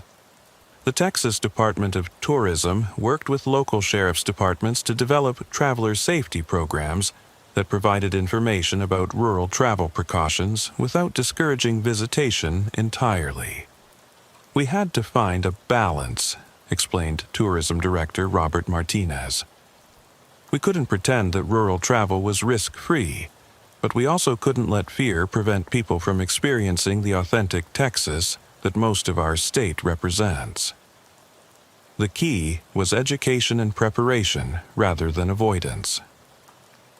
The educational component included resources for travelers about recognizing potentially dangerous situations, maintaining communication with family and friends during travel, and understanding the limitations of technology in remote areas. GPS manufacturers were encouraged to include warnings about traveling in areas with limited emergency services, and several companies developed specialized applications for rural travel safety. Patricia Kellum's advocacy work became a central part of these educational efforts. Her first-hand experience as a victim provided credibility and urgency to safety messages that might otherwise have been dismissed as overly cautious. She worked with law enforcement agencies, tourism boards, and women's safety organizations to develop comprehensive resources for solo travelers. I don't want what happened to me to scare people away from traveling, Patricia explained during a presentation to a conference of travel industry professionals. But I do want people to understand that rural areas have different risks than urban areas, and that preparation and awareness can make the difference between a safe trip and a tragedy. Her advocacy led to the development of the Patricia Protocol, a set of safety procedures recommended for anyone traveling alone through rural areas. The protocol included requirements for sharing detailed itineraries with multiple contacts, checking in at regular intervals, carrying emergency communication devices, and following specific procedures if plans changed or problems arose. The protocol was endorsed by law enforcement agencies throughout Texas and eventually adopted by organizations in other states where similar rural travel risks existed. Several automotive manufacturers began including Patricia Protocol compliance features as standard equipment in vehicles marketed to rural and outdoor recreation customers. The long-term investigation into the Hutchins network continued for several years after the initial arrests, as law enforcement agencies worked to identify additional victims and determine the full scope of the conspiracy. Advanced forensic techniques were applied to evidence recovered from the various operational sites, revealing DNA and other trace evidence that could potentially be linked to additional cases. Cold case units throughout the Southwest reopened investigations into unsolved disappearances and suspicious deaths that had occurred during the period when Hutchins and Crawford were known to be active. The process was painstaking and often inconclusive, but it did result in several additional cases being resolved, and some families finally receiving answers about the fates of missing loved ones. The technical aspects of Crawford's surveillance operation became the subject of extensive study by cybersecurity experts and law enforcement technology specialists. His methods for intercepting communications and accessing private databases revealed vulnerabilities in systems that many people had assumed were secure, leading to improved security protocols and monitoring procedures. Crawford demonstrated that someone with moderate technical skills and criminal intent could access far more personal information than most people realize, explained cybersecurity consultant David Park during a presentation to law enforcement professionals. His techniques weren't particularly sophisticated, but they were effective because the systems he was exploiting weren't designed to detect or prevent this type of misuse. The revelations about electronic surveillance capabilities available to predators prompted changes in how law enforcement agencies approached investigations involving missing persons and suspicious activities. Training programs were developed to help officers recognize signs of electronic surveillance and understand how predators might use technology to select and track victims. The broader implications of the case extended into discussions about privacy, security, and the balance between technological convenience and personal safety. The ease with which Crawford had been able to monitor travelers' movements and access their personal information raised questions about the security of systems that many people used daily without considering potential risks. Consumer advocacy groups used the case as an example of why stronger privacy protections and security measures were needed for credit card systems, hotel reservation databases, and telecommunications networks. Some of the reforms that resulted from these advocacy efforts included enhanced encryption for financial transactions, improved access controls for customer databases, and mandatory reporting of security breaches that might compromise personal information. The case also influenced academic research into the psychology of predatory behavior and the ways that technology could be used to facilitate criminal activity. Several universities established research programs focused on understanding how predators adapt to technological changes and developing countermeasures to prevent technology-enabled victimization. Dr. Richardson's continued study of the Hutchins case led to the publication of a comprehensive book that became a standard reference in criminal psychology and law enforcement training programs. Predators of the Open Road, Technology, Isolation, and the Evolution of Rural Crime provided detailed analysis of the case and its implications for understanding modern predatory behavior. The Hutchins case represents a watershed moment in our understanding of how predators can exploit both technology and geography to create new forms of victimization. Dr. Richardson wrote in his conclusion, "Be combined with physical isolation to create unprecedented opportunities for harm." The book became required reading in criminal justice programs throughout the United States and was translated into several languages for international law enforcement training. The case study methodology developed for analyzing the Hutchins investigation became a model for examining other complex, multi-jurisdictional crimes involving technology and organized predatory behavior. Years after Hutchins' conviction and execution, the case continued to influence law enforcement practices and rural safety awareness throughout Texas and beyond. Annual training conferences included sessions on recognizing and investigating technology-enabled predatory behavior, and new officers received specialized instruction in the vulnerabilities that rural areas presented to both criminals and law enforcement. Sheriff Delacroix, even in retirement, remained active in these educational efforts. His unique perspective as the lead investigator in the case made him a sought-after speaker at law enforcement conferences and community safety meetings. He often emphasized that the most important lesson from the case was the need for constant adaptation and awareness in rural law enforcement.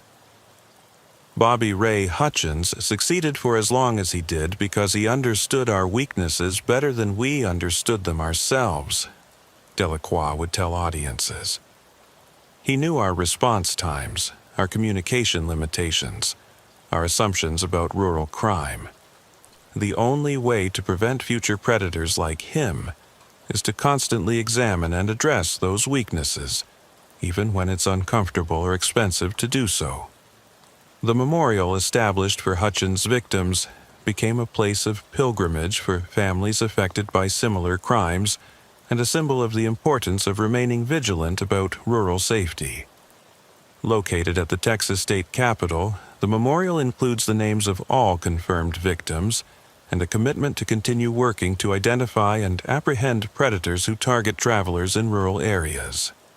Each year, on the anniversary of Patricia Kellum's rescue, law enforcement agencies throughout Texas participate in Operation Safe Passage, a coordinated effort to increase patrols on rural highways, conduct safety checkpoints at rest areas and truck stops, and distribute traveler safety information to the public. The operation serves both as a practical crime prevention measure and as a reminder of the ongoing need for vigilance. The livestock roads of rural Texas continue to serve their original purpose, connecting ranches and communities across vast distances under the endless sky. But they do so now with the understanding that beauty and danger can coexist in the same landscape, and that the price of rural safety is the same as safety anywhere else. Constant awareness, community cooperation, and the wisdom to know that not every offer of help comes from a good Samaritan.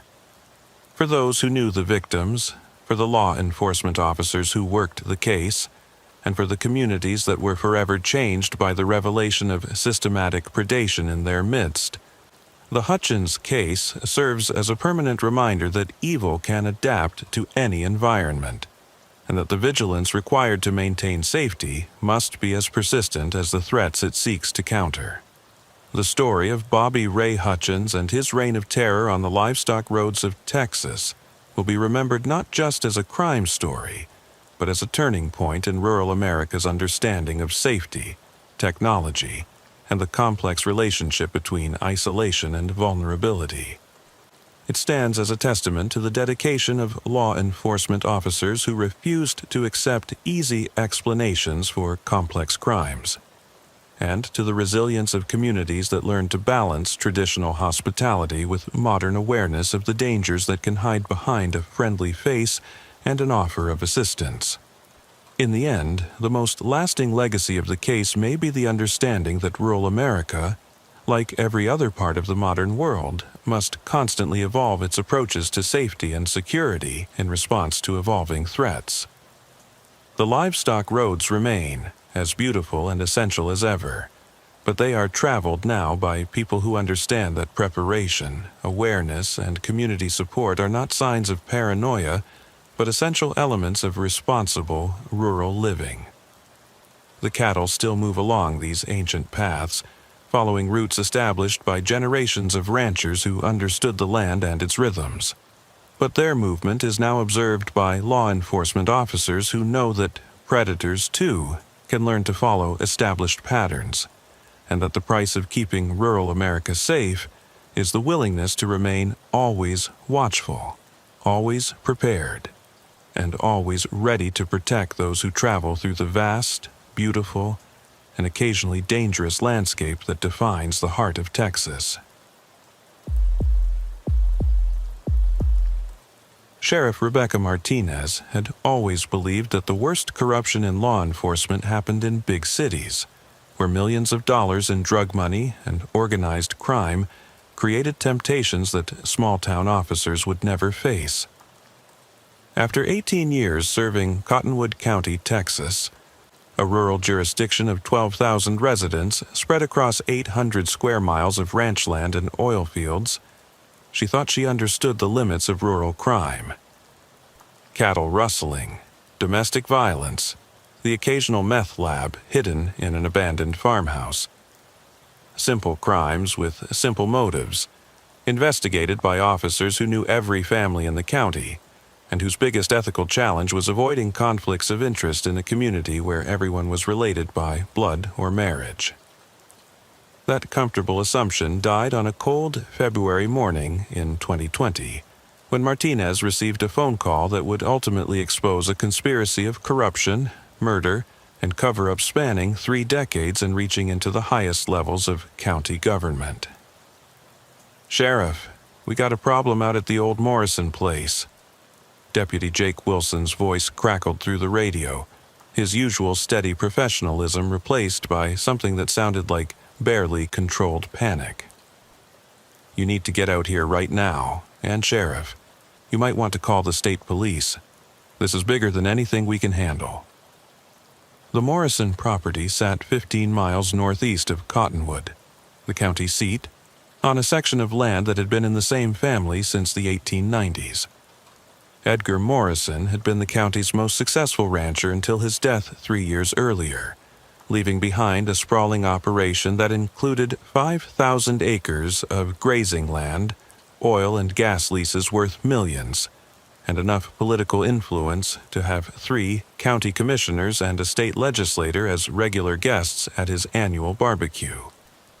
Sheriff Martinez had known Edgar personally.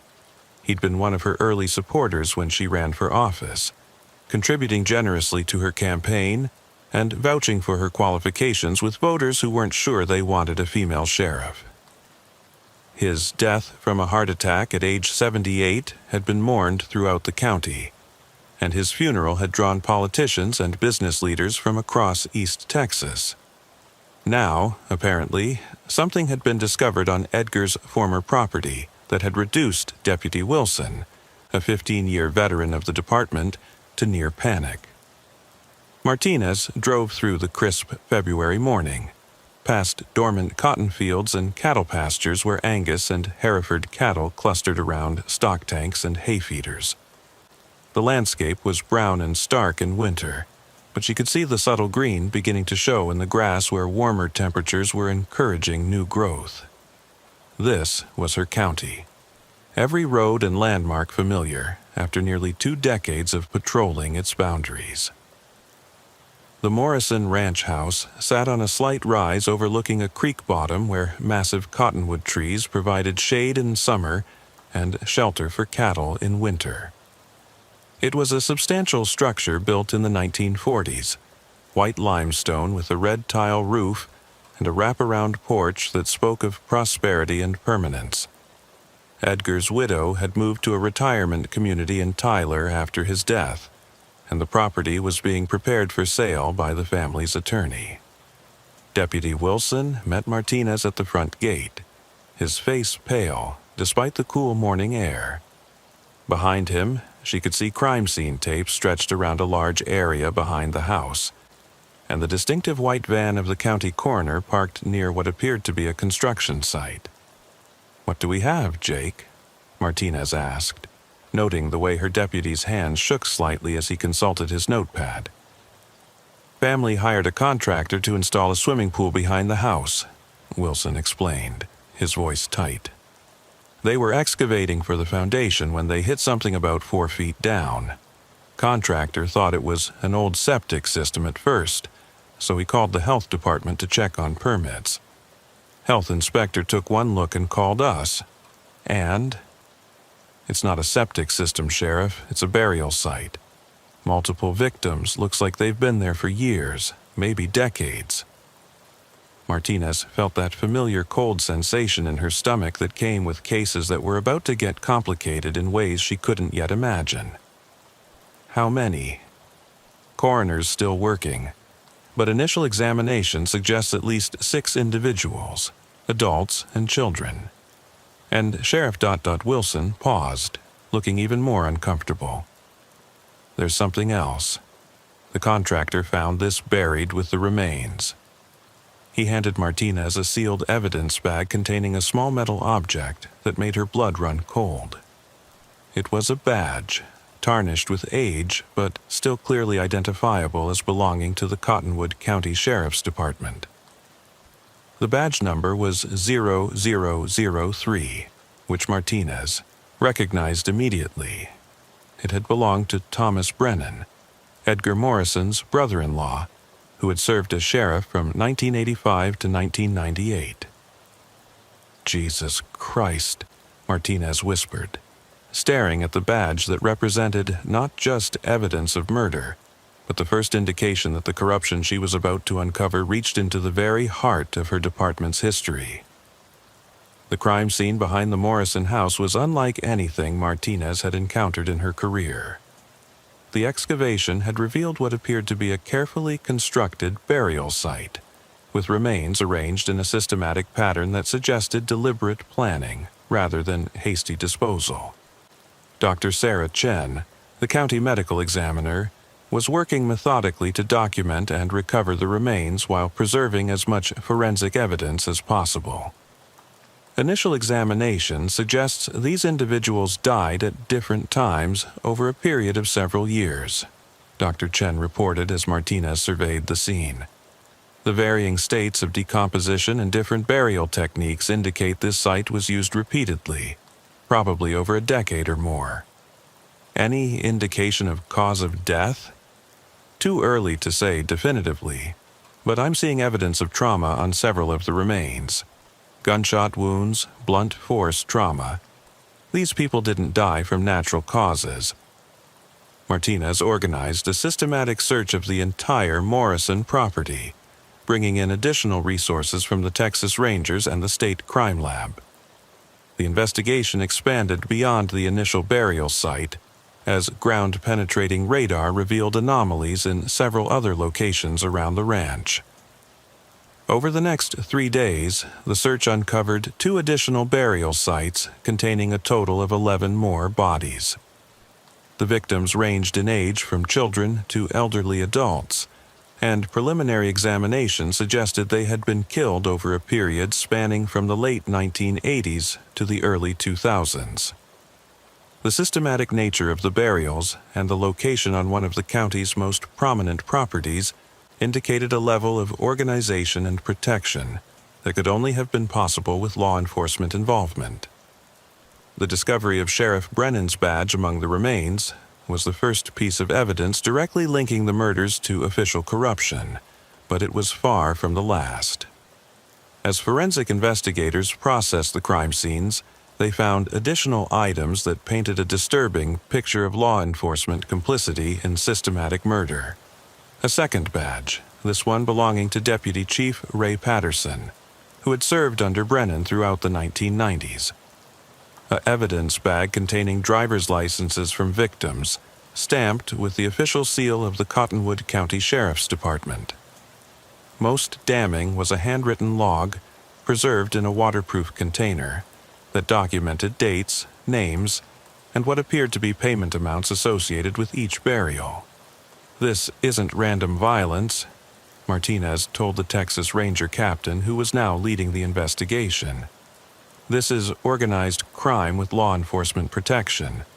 Someone was using the sheriff's department to facilitate murder, and Edgar Morrison's ranch as a disposal site." Captain David Rodriguez, a 30-year veteran of complex rural investigations, reviewed the evidence with the grim expression of someone who had seen similar cases before. "Pattern suggests contract killings," he observed. "Victims from out of county, systematic disposal, careful record keeping. Someone was running a murder-for-hire operation and using official law enforcement resources to cover it up." The investigation into the Morrison Ranch murders transformed Cottonwood County from a quiet rural community into the center of a statewide corruption probe. The Texas Rangers established a task force specifically dedicated to examining decades of suspicious deaths, missing persons cases, and unexplained disappearances that might be connected to the conspiracy. Martinez found herself in the unprecedented position of investigating her own department's history. Reviewing case files and incident reports dating back to the 1980s, with the knowledge that some of her predecessors had been involved in systematic murder. The psychological impact was devastating. Every case, every decision, every official action taken by the department during those years was now suspect. "I've been carrying on the work of murderers," she confided to her husband during one of the many sleepless nights that followed the discovery. "Every tradition, every procedure, every relationship in this department was potentially contaminated by what they were doing." The task force began by creating a comprehensive database of all deaths, disappearances, and missing persons cases in Cottonwood County and surrounding areas during the period when the murders appeared to have taken place. The pattern that emerged was both subtle and horrifying. A steady stream of people who had vanished without adequate investigation, cases that had been closed prematurely, and deaths that had been ruled accidental or natural despite questionable circumstances.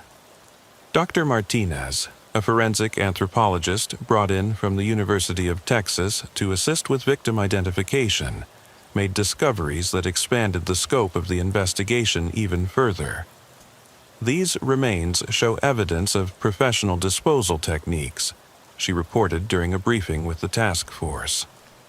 "The systematic arrangement, the use of lime to accelerate decomposition, the careful selection of burial sites. Someone with knowledge of forensic investigation was working to make these bodies difficult to find and identify." The victim identification process revealed the true scope of the conspiracy. The bodies found at the Morrison Ranch included missing persons from 5 different states, all of whom had disappeared while traveling through East Texas during the 1990s and early 2000s.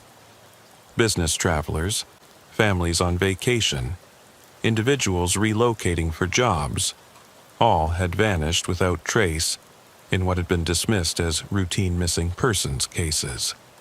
But the most shocking discovery came when forensic investigators identified one of the child victims.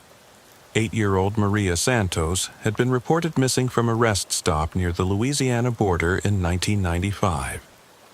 Her family had been traveling from California to visit relatives in Mississippi when she disappeared, while her parents were inside paying for gas. The case had received national media attention, with extensive searches conducted by multiple law enforcement agencies. The Santos case was one of the biggest investigations in East Texas history, Captain Rodriguez explained during a press conference. Hundreds of officers, volunteers, and federal agents spent months searching for this child. The fact that she was buried on Edgar Morrison's ranch, less than 20 miles from where she disappeared, indicates a level of law enforcement involvement that goes beyond simple corruption into active participation in murder. The revelation that Maria Santos had been killed and buried by the very officers who had pretended to search for her sent shockwaves through law enforcement communities across Texas. The case became a symbol of the ultimate betrayal of public trust, with officers using their positions not just to commit crimes, but to cover up those crimes by leading fake investigations designed to misdirect attention from their own involvement. Martinez ordered a complete review of all evidence from the Santos case, including witness statements, search records, and communication logs. The review revealed a pattern of misdirection and delay that now appeared deliberate rather than incompetent. Key search areas had been inexplicably excluded from systematic coverage. Witness reports of suspicious vehicles near the rest stop had been dismissed without adequate follow-up. Most damning radio communications from the day Maria disappeared showed Sheriff Brennan personally directing search efforts away from the Morrison Ranch area, claiming it had already been thoroughly checked. "They didn't just kill that little girl," Martinez said during an emotional briefing with her current deputies. "They tortured her family for months by pretending to look for her, knowing exactly where she was the entire time." The investigation into the Santos murder led to the identification of additional victims and the gradual reconstruction of how the conspiracy had operated. The pattern that emerged showed a sophisticated criminal organization that had used the sheriff's department as both a source of victims and a means of avoiding prosecution. Sheriff Brennan and his associates had apparently been targeting travelers passing through Cottonwood County, using traffic stops and other official contacts to identify individuals who were carrying large amounts of cash, had minimal local connections, or whose disappearances might not be immediately noticed. Victims were then killed, their bodies disposed of at the Morrison Ranch, and their property stolen and sold through a network of accomplices. The Morrison Ranch had been the perfect disposal site, remote enough to avoid accidental discovery, but under the protection of the county's most influential citizen, and the sheriff who was his brother-in-law. Edgar Morrison's political connections had ensured that the property was never subjected to the kind of official scrutiny that might have revealed the buried remains. Deputy Chief Patterson, whose badge had been found with the remains, had apparently been the operational leader of the conspiracy. Interviews with retired officers revealed that Patterson had controlled evidence processing, managed case assignments, and coordinated with Morrison to schedule burials when the ranch was free of workers or visitors. Patterson was the one who decided which cases got serious investigation and which ones were allowed to go cold, explained retired Deputy Martha Collins during an interview with the task force. If someone disappeared, and Patterson said they probably just moved on or went back where they came from, that was the end of it. Nobody questioned his judgment. The financial component of the conspiracy began to emerge as investigators examined bank records, property transactions, and unexplained wealth accumulation by the involved officers. Sheriff Brennan had purchased the expensive boat and vacation home in Arkansas during the 1990s, acquisitions that were inconsistent with his official salary. Patterson had invested in rental properties and a small trucking company, using cash transactions that avoided normal banking scrutiny. Edgar Morrison's role appeared to extend beyond simply providing burial sites. Financial analysis revealed regular cash payments from Morrison to both Brennan and Patterson, disguised as consulting fees for ranch security services. The payments correlated with the timing of burials, suggesting that Morrison was not just facilitating the murders, but actively financing them. Morrison wasn't just a passive accomplice, Agent Torres from the FBI Financial Crimes Unit explained during a briefing. He was essentially operating a murder-for-hire business, using corrupt law enforcement to provide both victims and protection from investigation. The scope of the conspiracy became clear as investigators traced connections between the Morrison Ranch murders and similar cases in neighboring counties. The pattern extended across East Texas, with evidence of coordination between corrupt officers in multiple jurisdictions to facilitate interstate murder and robbery operations. Sheriff Martinez faced the devastating realization that her department had been compromised for decades, with traditions and procedures established during the Brennan era continuing to influence operations long after the principal conspirators had died or retired. The institutional culture of the department had been shaped by murderers, creating blind spots and practices that had persisted even after honest officers took control. Every time we followed department tradition, or used procedures established during the Brennan years, we were potentially perpetuating a system designed to facilitate murder, Martinez reflected during a television interview. The corruption wasn't just individual, it had become institutional. The psychological impact on current department members was severe. Officers who had joined the force after Brennan's retirement discovered that their training had been provided by people who were either involved in the conspiracy or unknowingly perpetuating practices established by murderers. The pride they had taken in carrying on department traditions was replaced by horror at what those traditions actually represented. Deputy Wilson, who had discovered the initial burial site, requested transfer to another department after learning that his field training officer had been Ray Patterson's protege. I can't tell which parts of my training came from legitimate law enforcement and which parts were designed to help cover up murders, he explained in his transfer request. The community impact was equally devastating. Cottonwood County residents discovered that their most trusted public officials had been systematic murderers, using their positions to prey on vulnerable travelers while maintaining facades of respectability and public service. The annual barbecue at Edgar Morrison's ranch, attended by hundreds of community leaders, had been held on ground that contained the bodies of murder victims.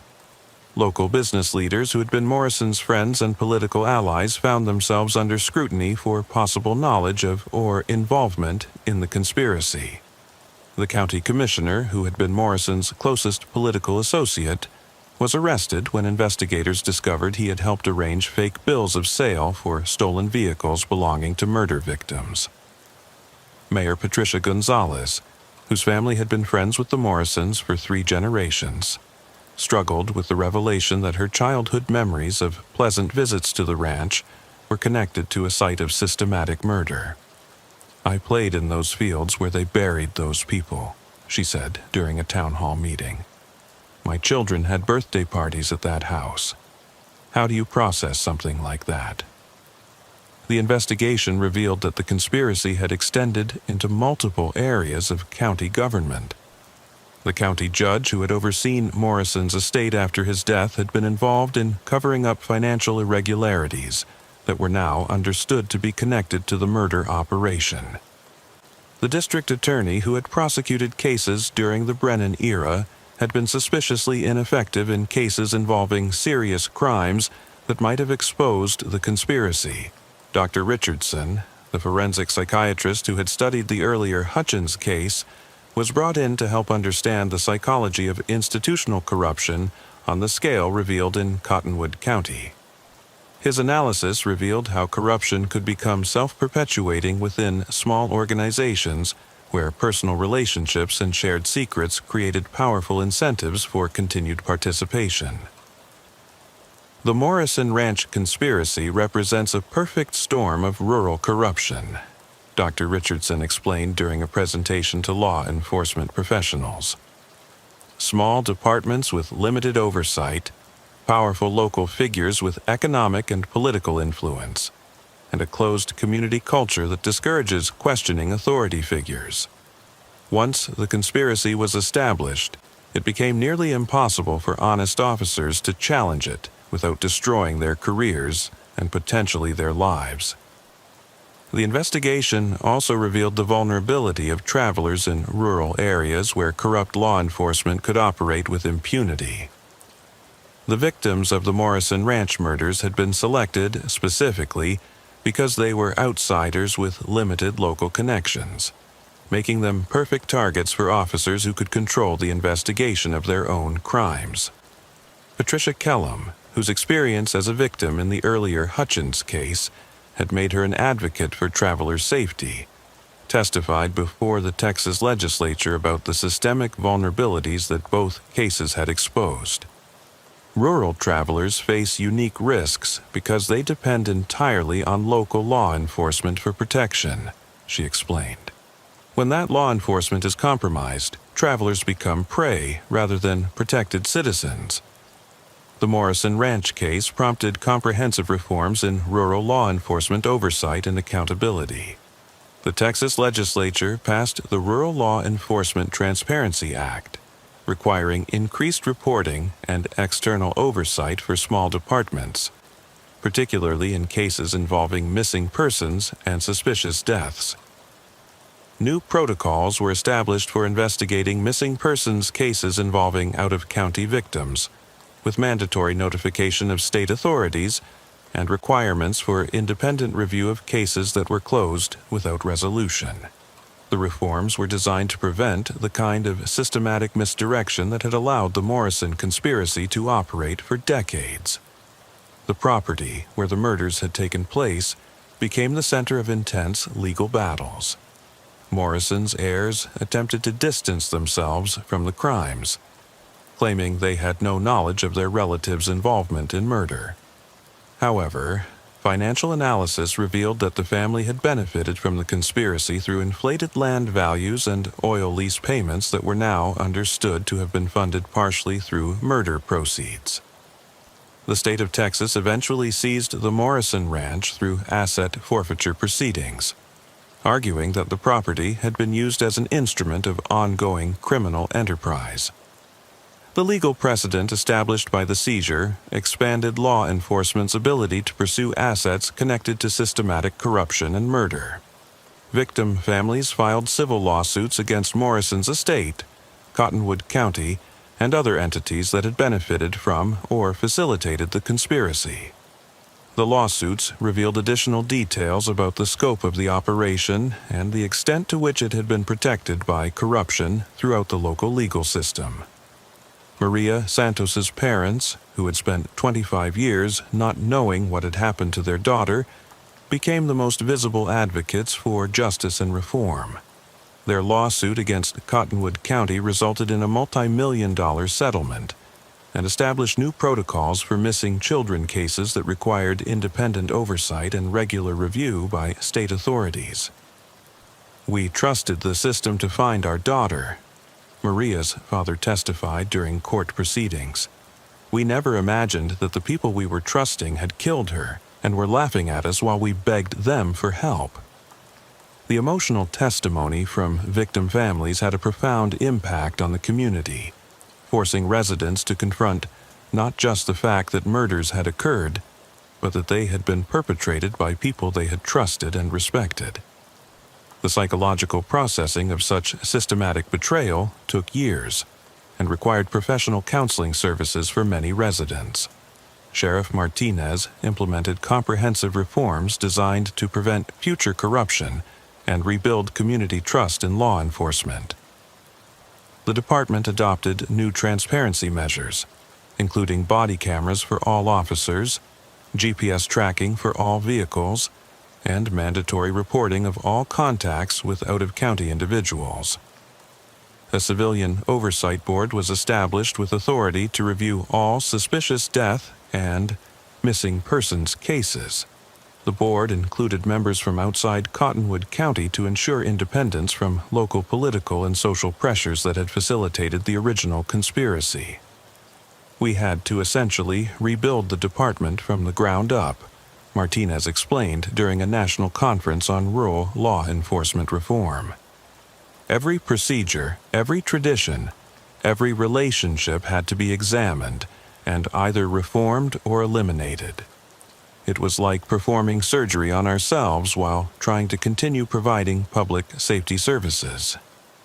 The rebuilding process was complicated by the need to maintain community safety while investigating and reforming the very institution responsible for providing that safety.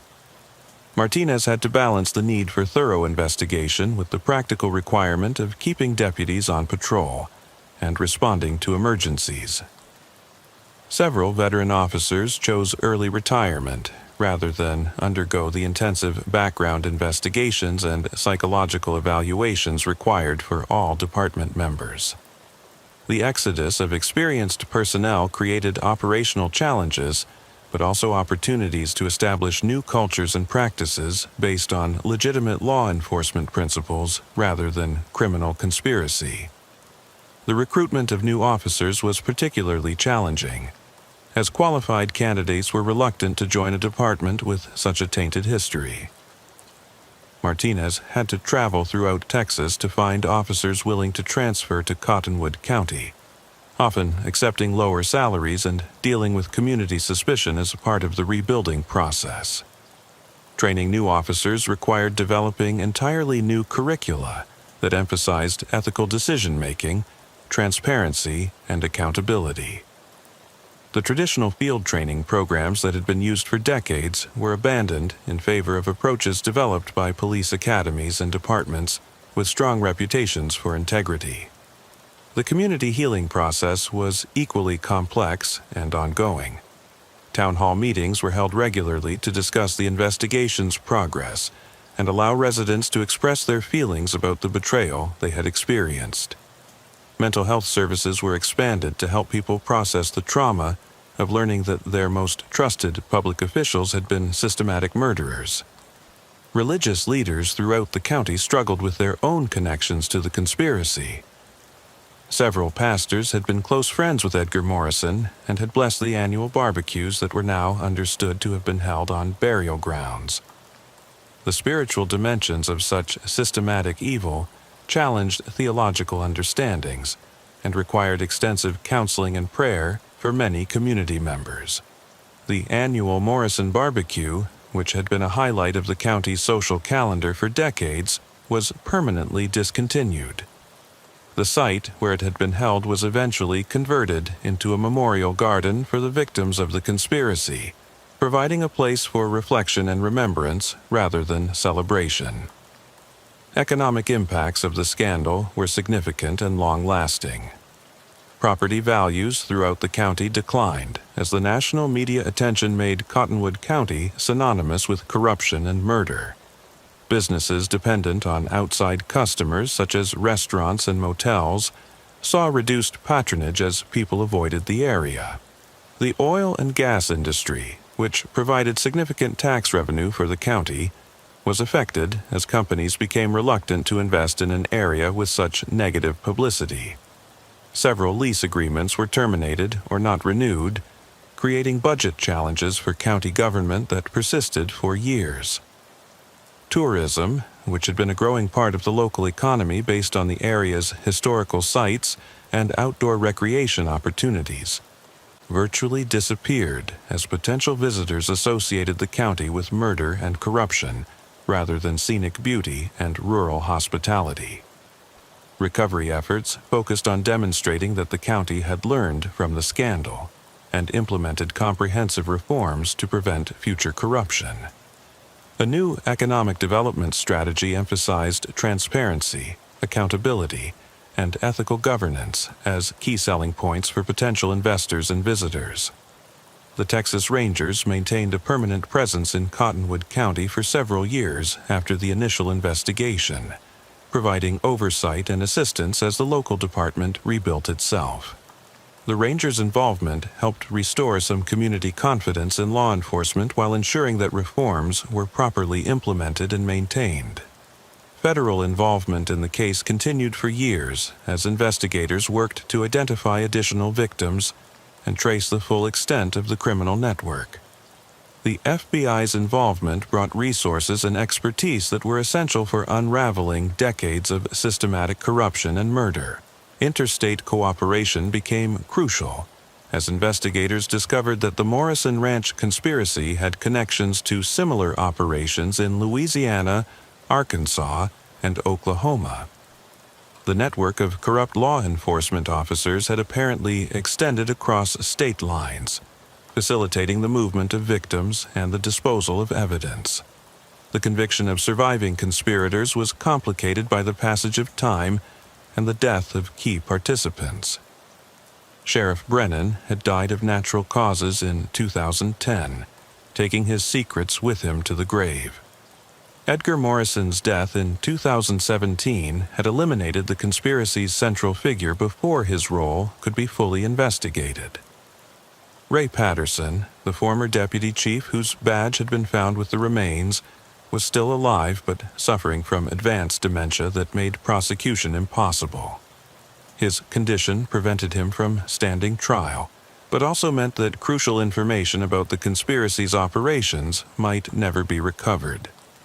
3 surviving accomplices were eventually convicted on various charges related to the conspiracy.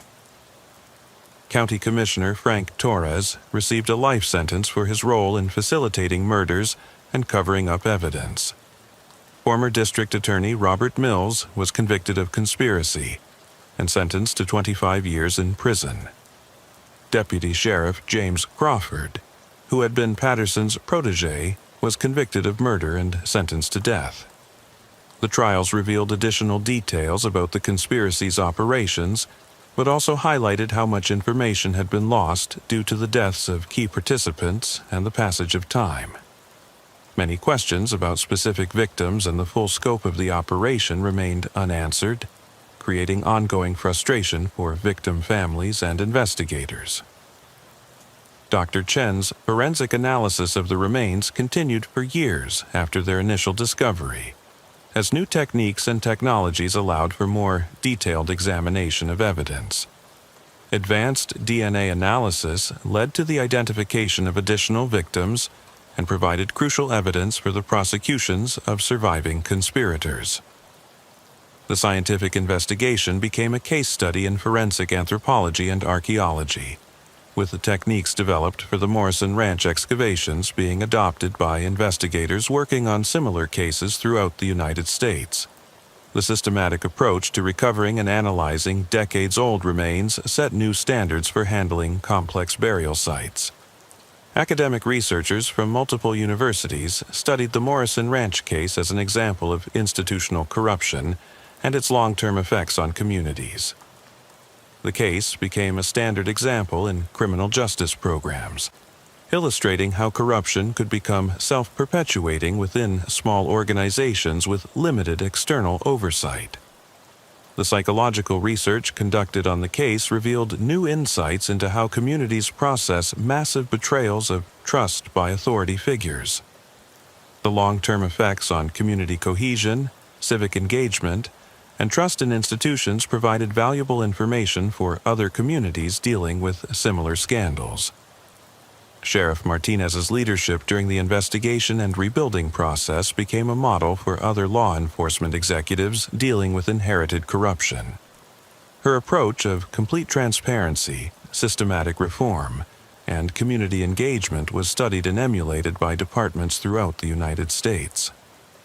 The Morrison Ranch case taught us that corruption isn't just about individual bad actors, Martinez reflected during a presentation to the International Association of Chiefs of Police. It's about systems and cultures that allow corruption to flourish.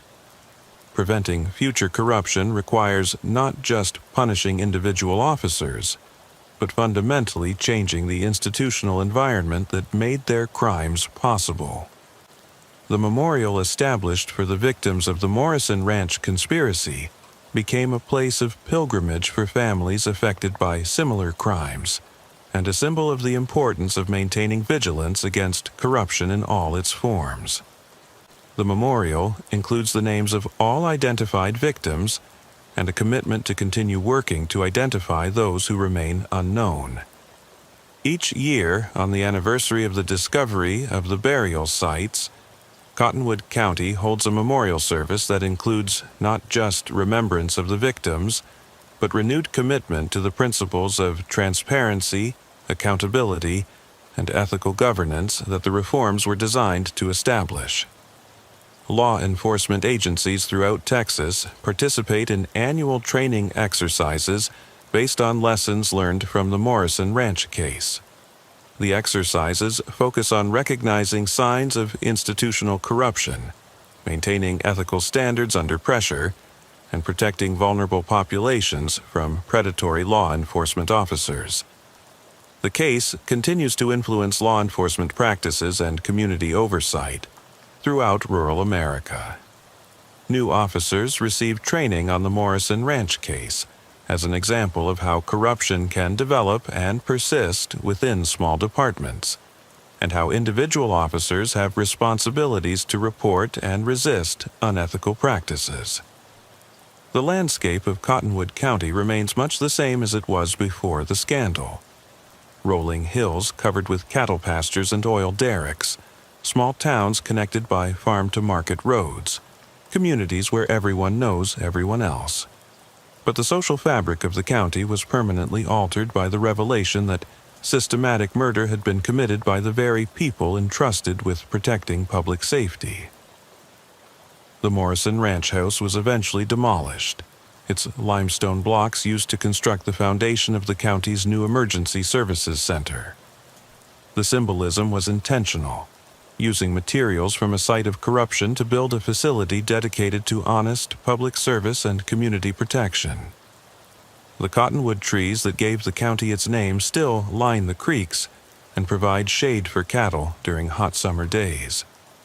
But they also serve as reminders of how deeply rooted corruption can become, and how much effort is required to dig it out and replace it with something healthy and beneficial to the community. For Sheriff Martinez, who continued serving Cottonwood County through the most difficult period in its history, the Morrison Ranch case represents both the worst betrayal of public trust imaginable and proof that communities can recover from even the most systematic corruption if they're willing to confront uncomfortable truths and commit to genuine reform. The case stands as a permanent reminder that the price of honest government is constant vigilance, not just by law enforcement professionals, but by the communities they serve. The citizens of Cottonwood County learned that democracy requires active participation and oversight, even when, especially when, it means questioning the integrity of people they want to trust. In the end, the Morrison Ranch murders revealed that corruption is not just a failure of individual character, but a systemic problem that requires systematic solutions. The reforms implemented in Cottonwood County serve as a model for other rural communities seeking to prevent the kind of institutional corruption that can transform law enforcement from protectors into predators. The story of the Morrison Ranch conspiracy will be remembered not just as a crime story, but as a lesson in how communities can be betrayed by those they trust most, and how they can recover from that betrayal through commitment to transparency, accountability, and the principles of democratic governance that make honest law enforcement possible. Today, travelers passing through Cottonwood County see a landscape that appears peaceful and prosperous, with well-maintained farms and friendly small towns that embody the best of rural Texas values. What they don't see is the extensive work that went into rebuilding trust, reforming institutions, and ensuring that the corruption that once flourished there can never take root again. The memorial to the victims of the Morrison Ranch murders stands as a permanent reminder that the price of freedom is eternal vigilance, and that the most dangerous threats to public safety sometimes come not from criminals operating outside the law, but from those who corrupt the law itself for their own evil purposes. The cottonwood trees continue to grow along the creeks of the county that bears their name, their deep roots a symbol of both the persistence of corruption and the possibility of renewal when communities commit themselves to justice, truth, and the protection of the innocent. Sheriff Thomas Caldwell had always prided himself on knowing every family, every business, and every potential source of trouble in Piney Woods County, Texas. In his 22 years of law enforcement in the East Texas timber country, he had dealt with moonshiners hiding stills in the dense forests, drug runners using logging roads to transport contraband, and the occasional domestic dispute that turned violent. But nothing in his experience had prepared him for the phone call that came on a humid September evening in 2018. A call that would expose a religious cult so deeply embedded in his community that its influence reached into the sheriff's department itself. Sheriff Caldwell, this is Deputy Sarah Morrison. The voice on the radio was tight with controlled panic. I'm out at the old lumber camp off Highway 259, about 12 miles north of town. We got a situation here that, sir, I think you need to see this personally. And Sheriff, you might want to call the Texas Rangers. This is something way beyond what we can handle. Piney Woods County sat in the heart of East Texas, where towering pine forests stretched for miles in every direction, broken only by small logging communities, Baptist churches, and the occasional oil derrick. The county seat of Millerville had a population of just under 8,000, surrounded by vast stretches of timberland owned by paper companies and managed through a network of logging operations that had sustained the region's economy for over a century. The old lumber camp that Deputy Morrison had referenced was one of dozens scattered throughout the county. Abandoned facilities left behind when mechanization had reduced the need for the large crews that once harvested timber by hand. Most of these camps had been deserted for decades, slowly being reclaimed by the forest, visited only by hunters, teenagers looking for isolated places to party, and the occasional law enforcement officer checking for illegal activities. Sheriff Caldwell drove through the gathering dusk, his headlights cutting through the shadows cast by towering pines that lined Highway 259. The road was narrow and winding, with dense forest pressing close on both sides, creating a tunnel effect that made even experienced locals feel claustrophobic. He had been down this particular road hundreds of times over the years, but tonight something felt different, an atmosphere of tension that seemed to emanate from the woods themselves. The turnoff to the lumber camp was barely visible, marked only by a weathered sign that read, "Pine Ridge Logging, Private Property." Caldwell followed the rutted dirt road for nearly 2 miles through increasingly dense forest before emerging into a clearing where the remains of the old logging operation were scattered like the bones of some industrial dinosaur. Deputy Morrison met him at the edge of the clearing, her usually composed demeanor replaced by visible agitation. Behind her, Sheriff Caldwell could see crime scene tapes stretched around what appeared to be the camp's main bunkhouse, and several other deputies standing guard over an area that seemed to contain more activity than an abandoned lumber camp should generate. "What do we have, Sarah?" Caldwell asked, noting the way his deputy's hands trembled slightly as she consulted her notepad. "Anonymous tip came in about 3 hours ago," Morrison reported, her voice carefully controlled. "Caller said there were people living out here who weren't supposed to be here, and that we should check the main bunkhouse for evidence of illegal activities. When I arrived to investigate, I found, well, you need to see it for yourself." The bunkhouse was a substantial log structure that had once housed dozens of loggers during the camp's operational years.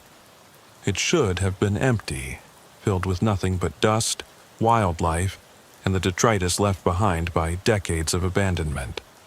Instead, Sheriff Caldwell found clear evidence that the building had been occupied recently, and not by squatters or transients looking for temporary shelter.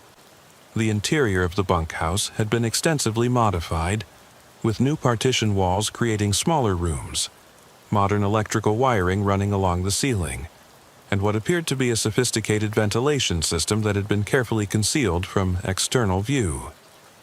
The main common area had been converted into something resembling a chapel or meeting hall, with rough wooden benches arranged in concentric circles around a raised platform that held a lectern and several religious symbols that Caldwell didn't immediately recognize. "How many people were living here?" Caldwell asked, noting the evidence of recent habitation: personal belongings, food supplies, bedding arranged in the smaller rooms. "Based on the sleeping arrangements and personal items, looks like maybe 20 to 30 individuals," Morrison replied. "Men, women, and children. But Sheriff, that's not the disturbing part. Look at this." She led him to a room in the back of the bunkhouse that had been set up as some kind of office or record-keeping center. The walls were covered with photographs, charts, and what appeared to be detailed surveillance information about residents of Millerville and surrounding communities. Names, addresses, family relationships, work schedules, financial information, and personal habits were meticulously documented on dozens of families throughout Piney Woods County. "They've been watching us," Morrison said, pointing to a chart that included information about the sheriff's department itself.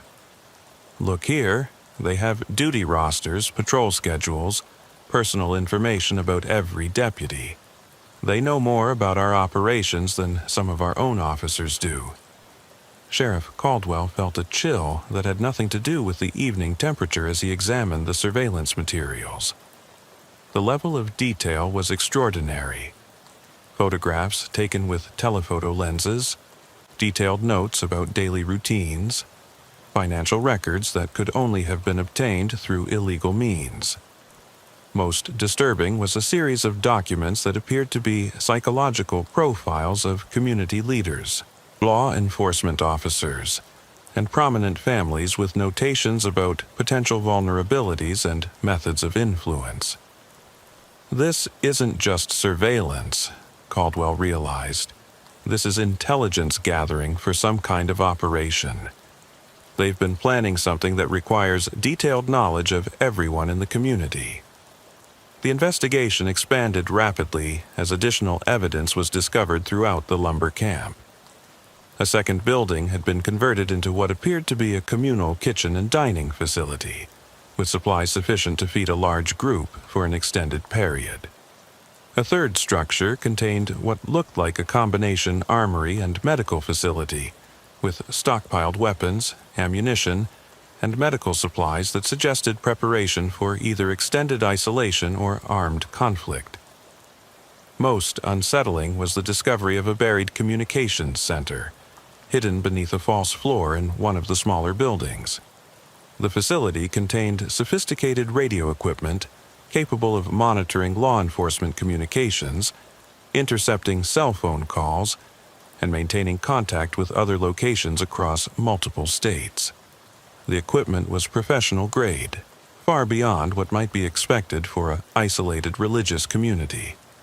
Whoever was running this operation had serious resources and technical expertise, observed Captain David Rodriguez of the Texas Rangers, who arrived at the scene within hours of Sheriff Caldwell's call for assistance. This isn't a group of religious extremists hiding in the woods. This is an organized operation with significant funding and advanced capabilities. The abandoned lumber camp was processed as a crime scene, with forensic teams working to document evidence and gather intelligence about the group that had been operating there. The level of organization and preparation they discovered painted a picture of a sophisticated operation that had been years in the planning and implementation. Analysis of the surveillance materials revealed that the group had been monitoring Piney Woods County residents for at least 2 years, gathering information that could be used for blackmail, manipulation, or recruitment. The psychological profiles were particularly disturbing, showing detailed analysis of individual weaknesses, fears, and motivations that could be exploited by skilled manipulators. They weren't just watching people randomly, explained FBI behavioral analyst Dr. Jennifer Walsh during a briefing with local law enforcement. They were conducting systematic intelligence gathering designed to identify individuals who could be recruited, coerced, or eliminated based on their potential threat to whatever the group was planning. The religious symbols found throughout the camp were analyzed by experts in cult behavior and extremist groups. The symbols combined elements from various traditions, Christian mysticism, New Age spirituality, and some iconography that appeared to be unique to this particular group. The mixture suggested a syncretic belief system designed to appeal to people from different religious backgrounds while maintaining central control through a charismatic leader. Classic cult recruitment and control techniques, Dr. Walsh explained. They create a belief system that incorporates familiar elements from mainstream religions while adding unique aspects that can only be understood through the group's leadership. This makes members feel special and chosen, while making it difficult for them to maintain connections with outside religious communities. The search for the cult members who had been living at the lumber camp became a priority for law enforcement agencies throughout East Texas. The sophisticated nature of their operation and the level of intelligence they had gathered about local communities suggested they posed a significant threat to public safety, whether through direct violence or more subtle forms of manipulation and coercion. The breakthrough came when forensic analysis of documents found at the camp revealed connections to a registered religious organization called the Whispering Pines Collective, which had been operating legally in Piney Woods County for over 3 years. The organization had been granted tax-exempt status as a religious group and had maintained a public face through a small church in Millerville and various community service activities. They were hiding in plain sight, Sheriff Caldwell realized as he reviewed the documentation, running a legitimate religious organization as a front while conducting intelligence operations and planning whatever they were really up to. The Whispering Pines Collective had been led by a charismatic preacher named Samuel Wright, who had arrived in Millerville in 2015 and quickly established himself as a respected member of the religious community. Wright had been involved in interfaith activities, community service projects, and had even provided chaplain services for the sheriff's department during times of crisis. "He was at my daughter's wedding," Sheriff Caldwell told the investigative team, his voice heavy with the realization of how thoroughly he and his community had been deceived. "Gave the blessing at our annual law enforcement memorial service. I trusted him with some of the most important moments in our community's life." The investigation into Samuel Wright revealed a disturbing pattern of manipulation and deception spanning multiple states and decades. Wright was actually Samuel Morrison, a former military intelligence officer who had been discharged under suspicious circumstances in 2010. After leaving the military, he had used his intelligence training to establish and lead various religious groups that served as fronts for criminal activities. Wright specialized in what we call deep infiltration, explained FBI Special Agent Rebecca Torres, who had been tracking Morrison's activities across several states. He would establish legitimate religious organizations in rural communities, build trust and relationships over several years, then use that position to gather intelligence for various criminal purposes. Previous investigations had linked Morrison to identity theft rings, financial fraud schemes, and at least one case of systematic blackmail of community leaders. His method was always the same: establish a religious organization, become a trusted community leader, gather compromising information about residents, then exploit that information for criminal gain before disappearing and starting over in a new location. The lumber camp operation was his most sophisticated yet, Agent Torres continued. Instead of just gathering information for immediate criminal exploitation, he was building a long-term intelligence network that could support much larger operations.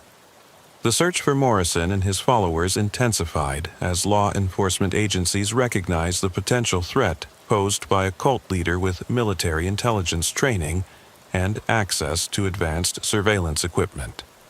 The group's sudden disappearance from the lumber camp suggested they had been warned about the investigation, raising concerns about possible informants within local law enforcement or government. The breakthrough came when analysis of the communications equipment revealed regular contact with similar groups in Louisiana, Arkansas, and Oklahoma. The network appeared to be part of a larger organization that was coordinating activities across multiple states, sharing intelligence and resources to support operations that individual cells couldn't accomplish alone. "We're not dealing with an isolated cult," Captain Rodriguez reported to a joint task force of federal and state investigators. "This is a network of organized groups using religious cover to conduct intelligence operations, recruit followers, and prepare for some kind of coordinated action across the rural South."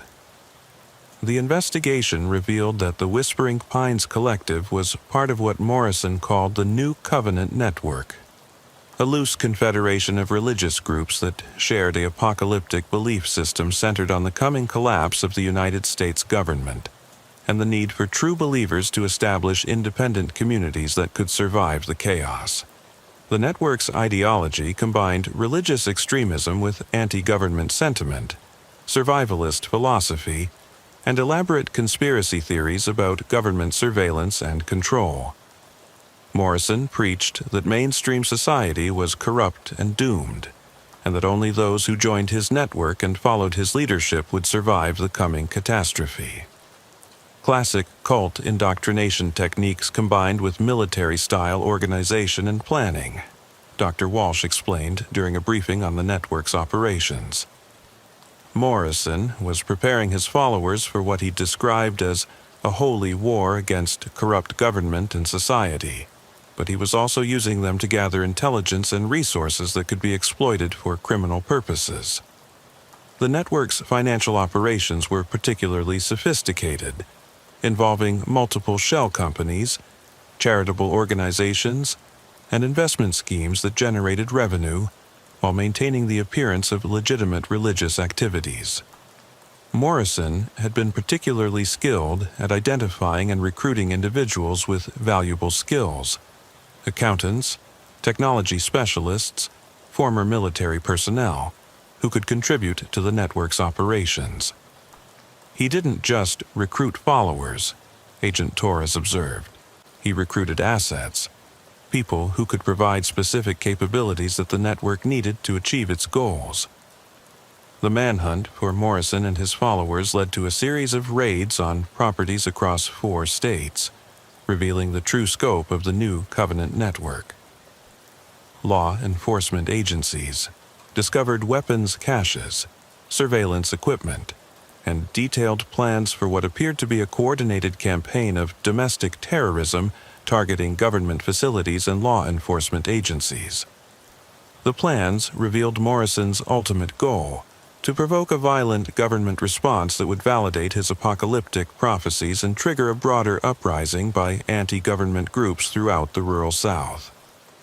The intelligence gathered in communities like Millerville was intended to identify targets, assess security vulnerabilities, and predict law enforcement responses to various scenarios. Morrison was essentially planning to start a civil war, Captain Rodriguez explained during a press conference. He believed that if he could provoke the right kind of government response, it would trigger the collapse he was predicting and allow his network to seize control of rural areas. The arrests began with raids conducted simultaneously across multiple states, targeting known network facilities and safe houses. Morrison himself was captured at a compound in rural Arkansas, along with nearly 60 followers who had been living in conditions that combined religious communalism with military-style discipline. The compound where Morrison was arrested contained evidence of extensive preparation for armed conflict, including weapons training facilities, communications equipment, and detailed maps of government facilities throughout the region.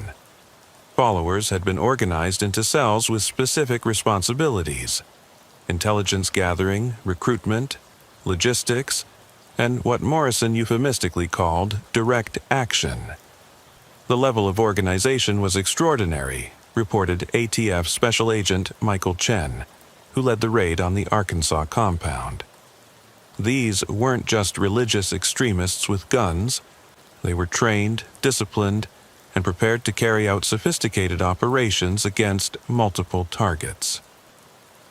The arrest of Morrison and his key lieutenants disrupted the network's immediate plans, but investigators discovered that the organization had been designed to continue operating even if its leadership was compromised. Autonomous cells throughout the region had been given independent missions and resources, creating the potential for ongoing terrorist activities even after Morrison's capture. The investigation into the network's activities in Piney Woods County revealed the extent to which Morrison had infiltrated local institutions and relationships. Several prominent community members had been recruited as informants or collaborators, providing the cult with inside information about law enforcement activities, government operations, and community vulnerabilities. Sheriff Caldwell faced the devastating realization that his department had been compromised by the very people they had trusted as community partners and spiritual advisors. Morrison had used his position as a religious leader to gain access to sensitive information about law enforcement operations, emergency response procedures, and personal details about officers and their families.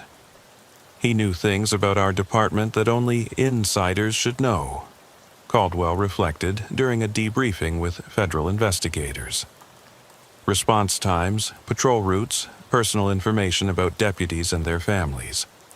He had been gathering intelligence for years while we thought he was helping us serve the community. The psychological impact on community members who had been involved with the Whispering Pines Collective was severe and long-lasting. Many had genuinely believed they were participating in a legitimate religious organization focused on community service and spiritual growth. The revelation that they had been manipulated by a domestic terrorist organization left them struggling with feelings of betrayal, shame, and fear. Dr. Margaret Santos, a psychologist specializing in cult recovery, was brought in to provide counseling services for former members and community members affected by the network's activities. Her assessment revealed the sophisticated psychological manipulation techniques Morrison had used to recruit and control followers. Morrison was extremely skilled at identifying people's vulnerabilities and crafting personalized approaches to recruitment, Dr. Santos explained during a community meeting. He didn't just target isolated or unstable individuals. He specifically sought out competent, skilled people who could contribute to his organization while maintaining their positions in mainstream society. The recruitment process had typically begun with seemingly innocent invitations to community service projects or interfaith activities. Morrison would gradually introduce potential recruits to increasingly radical ideas while providing emotional support, spiritual guidance, and a sense of belonging to a special group with important purposes. Classic cult recruitment progression, Dr. Santos continued. Start with legitimate activities that appeal to people's better angels. Gradually introduce more extreme ideas while increasing social isolation from outside influences. Then commit people to increasingly serious actions that make it difficult to leave the group. Many followers had been unaware of the network's criminal activities or terrorist plans, believing they were participating in legitimate religious and community activities. The compartmentalized structure of the organization meant that only Morrison's inner circle knew the full scope of the operation. The legal proceedings against Morrison and his associates revealed additional details about the network's activities and long-term plans. Morrison was eventually convicted on federal terrorism charges, conspiracy to commit murder, illegal weapons possession, and numerous financial crimes.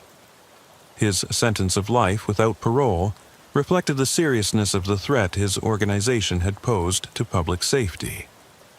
Several of his lieutenants received lengthy prison sentences for their roles in the conspiracy, while many rank-and-file followers received shorter sentences or probation in exchange for cooperation with ongoing investigations.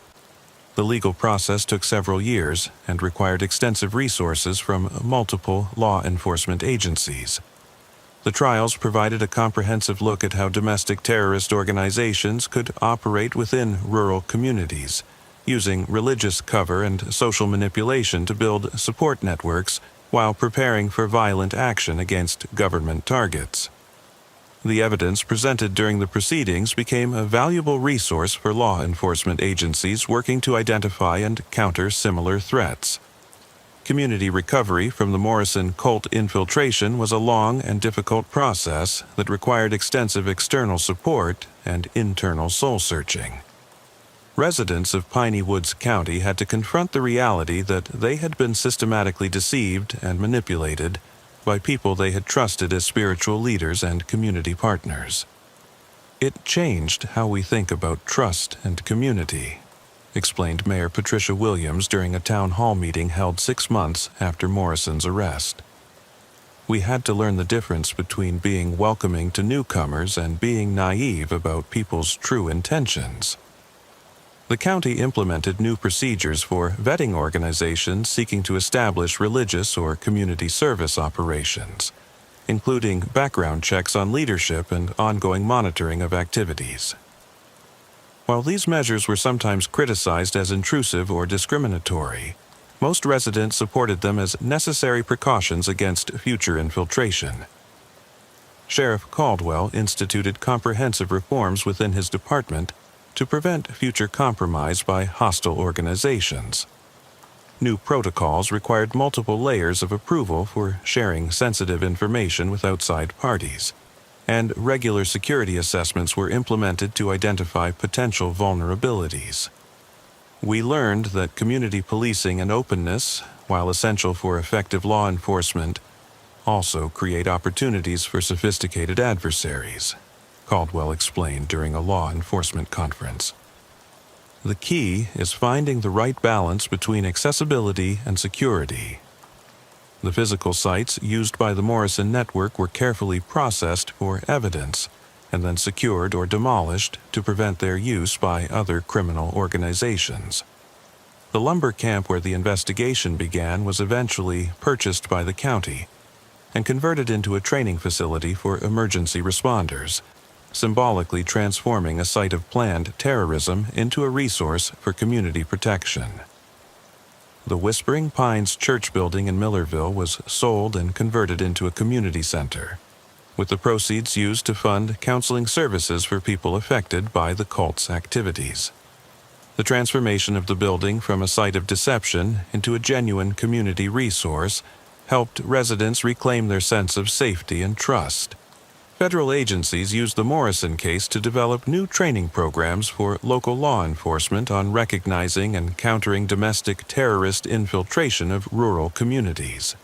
The case became a standard example of how sophisticated adversaries could exploit the openness and trust that characterized small-town America. The Morrison Network succeeded because they understood rural community culture and exploited our strengths against us, explained FBI Special Agent Torres during a presentation to rural sheriffs.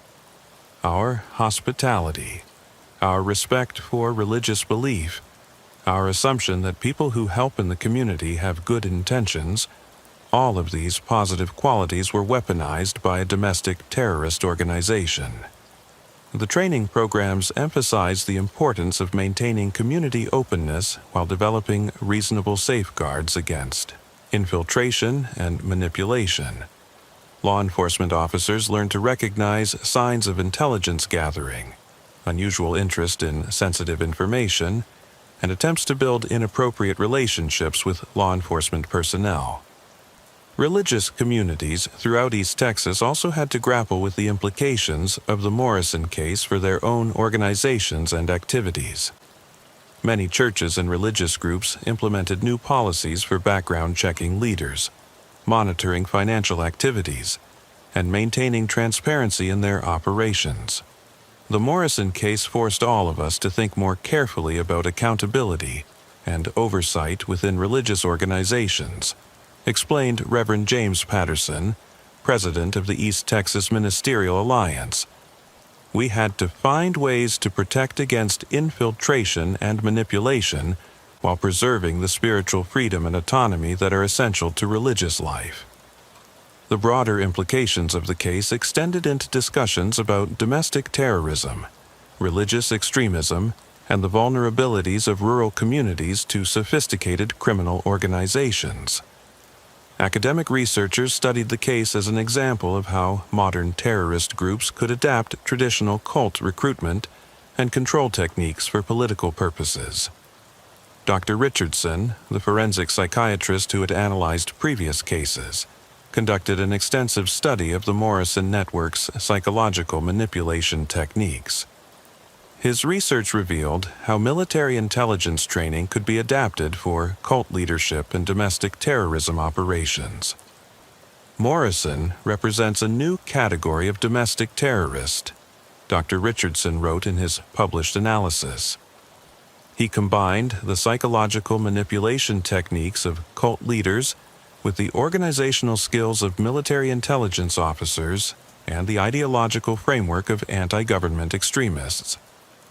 This combination made him extraordinarily dangerous and difficult to detect.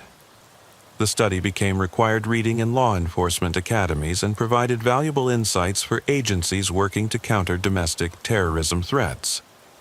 The psychological profiles developed during the investigation helped identify warning signs of similar operations and recruitment patterns.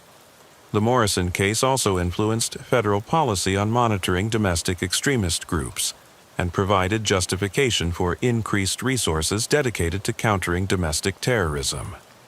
The revelation that such a sophisticated network could operate undetected for years in rural America prompted comprehensive reviews of intelligence gathering and threat assessment procedures.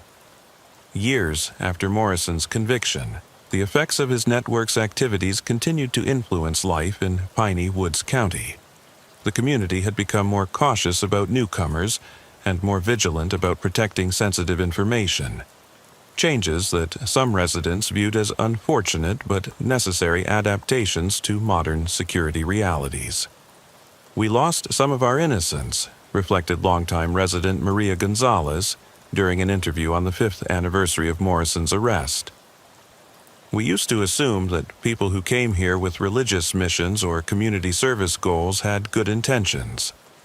Now, we ask more questions and verify more carefully before we trust." The economic impact of the case was mixed. While the negative publicity initially hurt tourism and business development, the county's reputation for effective law enforcement response and comprehensive security reforms eventually attracted new residents and businesses who valued the community's commitment to safety and security.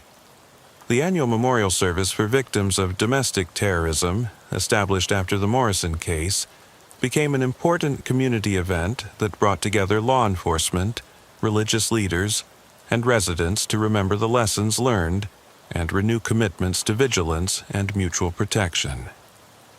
Sheriff Caldwell continued serving Piney Woods County until his retirement in 2023, but the Morrison case remained the defining experience of his career. His leadership during the investigation and community recovery process earned recognition from law enforcement organizations throughout Texas and provided a model for other rural sheriffs dealing with similar threats. The Morrison case taught us that rural America isn't immune from sophisticated criminal threats, Caldwell reflected during his retirement ceremony. But it also showed that our communities have the strength and resilience to overcome those threats when we work together with determination and courage. The forests of Piney Woods County remain much as they were before the Morrison infiltration, towering pines stretching to the horizon, logging roads winding through deep woods, small communities connected by bonds of mutual dependence and shared values. But the social landscape was forever changed by the revelation that domestic terrorists had lived among them, gathering intelligence and preparing for violence while wearing the masks of religious devotion and community service. The abandoned lumber camps scattered throughout the county's forests serve as reminders of both the area's industrial heritage and its vulnerability to those who would exploit its isolation and trust for criminal purposes. Most have been secured or demolished, but a few remain as training sites for law enforcement and emergency responders. Their conversion from potential terrorist bases to community protection resources symbolizing the county's recovery and renewed vigilance. Today, visitors to Piney Woods County see a community that appears peaceful and prosperous, with well-maintained churches, active civic organizations, and residents who embody the best traditions of rural Texas hospitality. What they don't see is the extensive network of security measures, intelligence sharing protocols, and community awareness programs that help protect against future infiltration by hostile organizations. The story of Samuel Morrison and the Whispering Pines Collective serves as a permanent reminder that the qualities that make rural communities strong, trust, hospitality, respect for privacy, and assumption of good intentions, can also make them vulnerable to sophisticated predators who understand how to exploit those qualities for criminal purposes. The case stands as testimony to the importance of balancing openness with vigilance, hospitality with security, and trust with verification. The residents of Piney Woods County learned that protecting their way of life requires constant awareness of those who would destroy it, and that the price of freedom is indeed eternal vigilance against all enemies, foreign and domestic.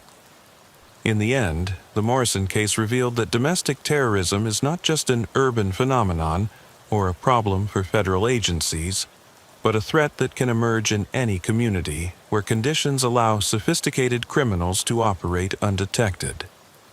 The response of Piney Woods County, swift, comprehensive, and focused on both justice and recovery, provides a model for other rural communities facing similar challenges. The whispering pines that give the county its character continue to grow tall and straight, their voices in the wind carrying both the memories of those who were deceived and the determination of those who refuse to be deceived again. They stand as living symbols of a community's resilience and its commitment to protecting the values and freedoms that define rural America at its best. The psychological aftermath of the Morrison cult infiltration continued to affect Piney Woods County residents for years after the initial arrests and trials. Dr. Santos established a long-term counseling program that addressed not just the immediate trauma of deception, but the ongoing challenges of rebuilding trust within a community that had been systematically manipulated by people they had considered spiritual leaders and friends. The hardest part for many survivors wasn't the initial shock of discovery, Dr. Santos explained during a presentation to mental health professionals studying cult recovery. It was the ongoing process of questioning every relationship, every memory, every decision they had made during the period of infiltration. People had to rebuild their entire understanding of who they could trust and how they could protect themselves from future manipulation. The recovery process was complicated by the fact that Morrison's network had been so thoroughly integrated into community life. Former cult members had to continue living and working alongside people who had been targets of their intelligence-gathering operations. Neighbors who had been surveilled had to interact daily with people who had participated in that surveillance, even if unwittingly. Sarah Mitchell, a local schoolteacher who had been recruited into the Whispering Pines Collective through her involvement in community service projects, struggled with the realization that she had unknowingly provided information about students and families that had been incorporated into the cult's surveillance files. "I thought I was helping build stronger community connections," Sarah explained during a support group meeting. "When Samuel asked me about families who might be struggling financially or socially, I thought he was trying to identify people who could benefit from church assistance. I never imagined he was building intelligence files on vulnerable targets." The discovery that seemingly innocent conversations and community activities had been used to gather intelligence created a climate of suspicion and second-guessing that persisted long after Morrison's arrest. Residents found themselves analyzing past interactions, wondering what information they might have inadvertently provided and how it might have been used against them or their neighbors. The children, who had been part of families involved with the Whispering Pines Collective, faced particular challenges in processing their experiences. Many had been exposed to the group's extremist ideology during what they thought were normal religious education activities. Separating legitimate spiritual teachings from the apocalyptic and anti-government propaganda they had absorbed required specialized counseling approaches. Dr. Michael Rodriguez, a child psychologist brought in to work with affected families, developed new therapeutic protocols specifically for children who had been exposed to domestic terrorist ideology disguised as religious education. His work became a model for other communities dealing with similar situations. Children are particularly vulnerable to this type of manipulation because they naturally trust adult authority figures and accept what they're taught as truth, Dr. Rodriguez explained. Morrison's group was particularly insidious because they mixed legitimate religious concepts with extremist ideology in ways that made it difficult for children to distinguish between the two. The educational impact on local schools was significant, as teachers and administrators had to develop new approaches to identify and address the effects of extremist indoctrination on students. Several children displayed behavioral changes, inappropriate knowledge of weapons and violence, and concerning attitudes toward government and law enforcement that had been shaped by their exposure to the cult's ideology. The school district implemented new training programs for teachers and staff to recognize signs of extremist influence and provide appropriate support for affected students. The programs emphasized the importance of creating safe spaces where children could express their confusion and fears without judgment, while receiving accurate information to counter the propaganda they had absorbed. The investigation into the new Covenant Network's activities revealed connections to similar groups operating throughout the rural United States, part of a broader movement of anti-government extremism that had been growing in response to social and economic changes in rural America. Morrison's network was identified as one of the most sophisticated examples of how extremist groups were adapting their recruitment and operational strategies to exploit the vulnerabilities of small communities. Federal intelligence agencies expanded their monitoring of domestic extremist groups to include more systematic tracking of religious organizations that might be serving as fronts for terrorist activities. The Morrison case provided a template for identifying warning signs of extremist infiltration and developing countermeasures to protect vulnerable communities. The Department of Homeland Security established new programs to help rural law enforcement agencies recognize and respond to sophisticated infiltration attempts. Sheriff Caldwell became a frequent instructor in these programs, sharing lessons learned from the Piney Woods County experience with law enforcement officers throughout the country. The Morrison case showed us that domestic terrorists aren't just angry individuals with guns, Caldwell explained during a training session for rural sheriffs. They can be highly trained, well-funded organizations with sophisticated capabilities for intelligence gathering, psychological manipulation, and long-term operational planning. We have to be prepared to recognize and counter threats that are much more complex than traditional rural crime. The financial investigation into Morrison's network revealed a sophisticated funding structure that involved multiple legitimate businesses, investment schemes, and charitable organizations. The network had generated millions of dollars in revenue through various legal and illegal activities, using the money to purchase weapons, equipment, and property while maintaining the appearance of modest religious communities. IRS investigators discovered that Morrison had exploited numerous tax benefits available to religious organizations while using the funds for criminal purposes. The investigation led to significant reforms in how religious organizations were monitored and audited, with new requirements for financial transparency and accountability. The asset forfeiture proceedings following Morrison's conviction resulted in the seizure of properties, vehicles, and financial accounts across multiple states.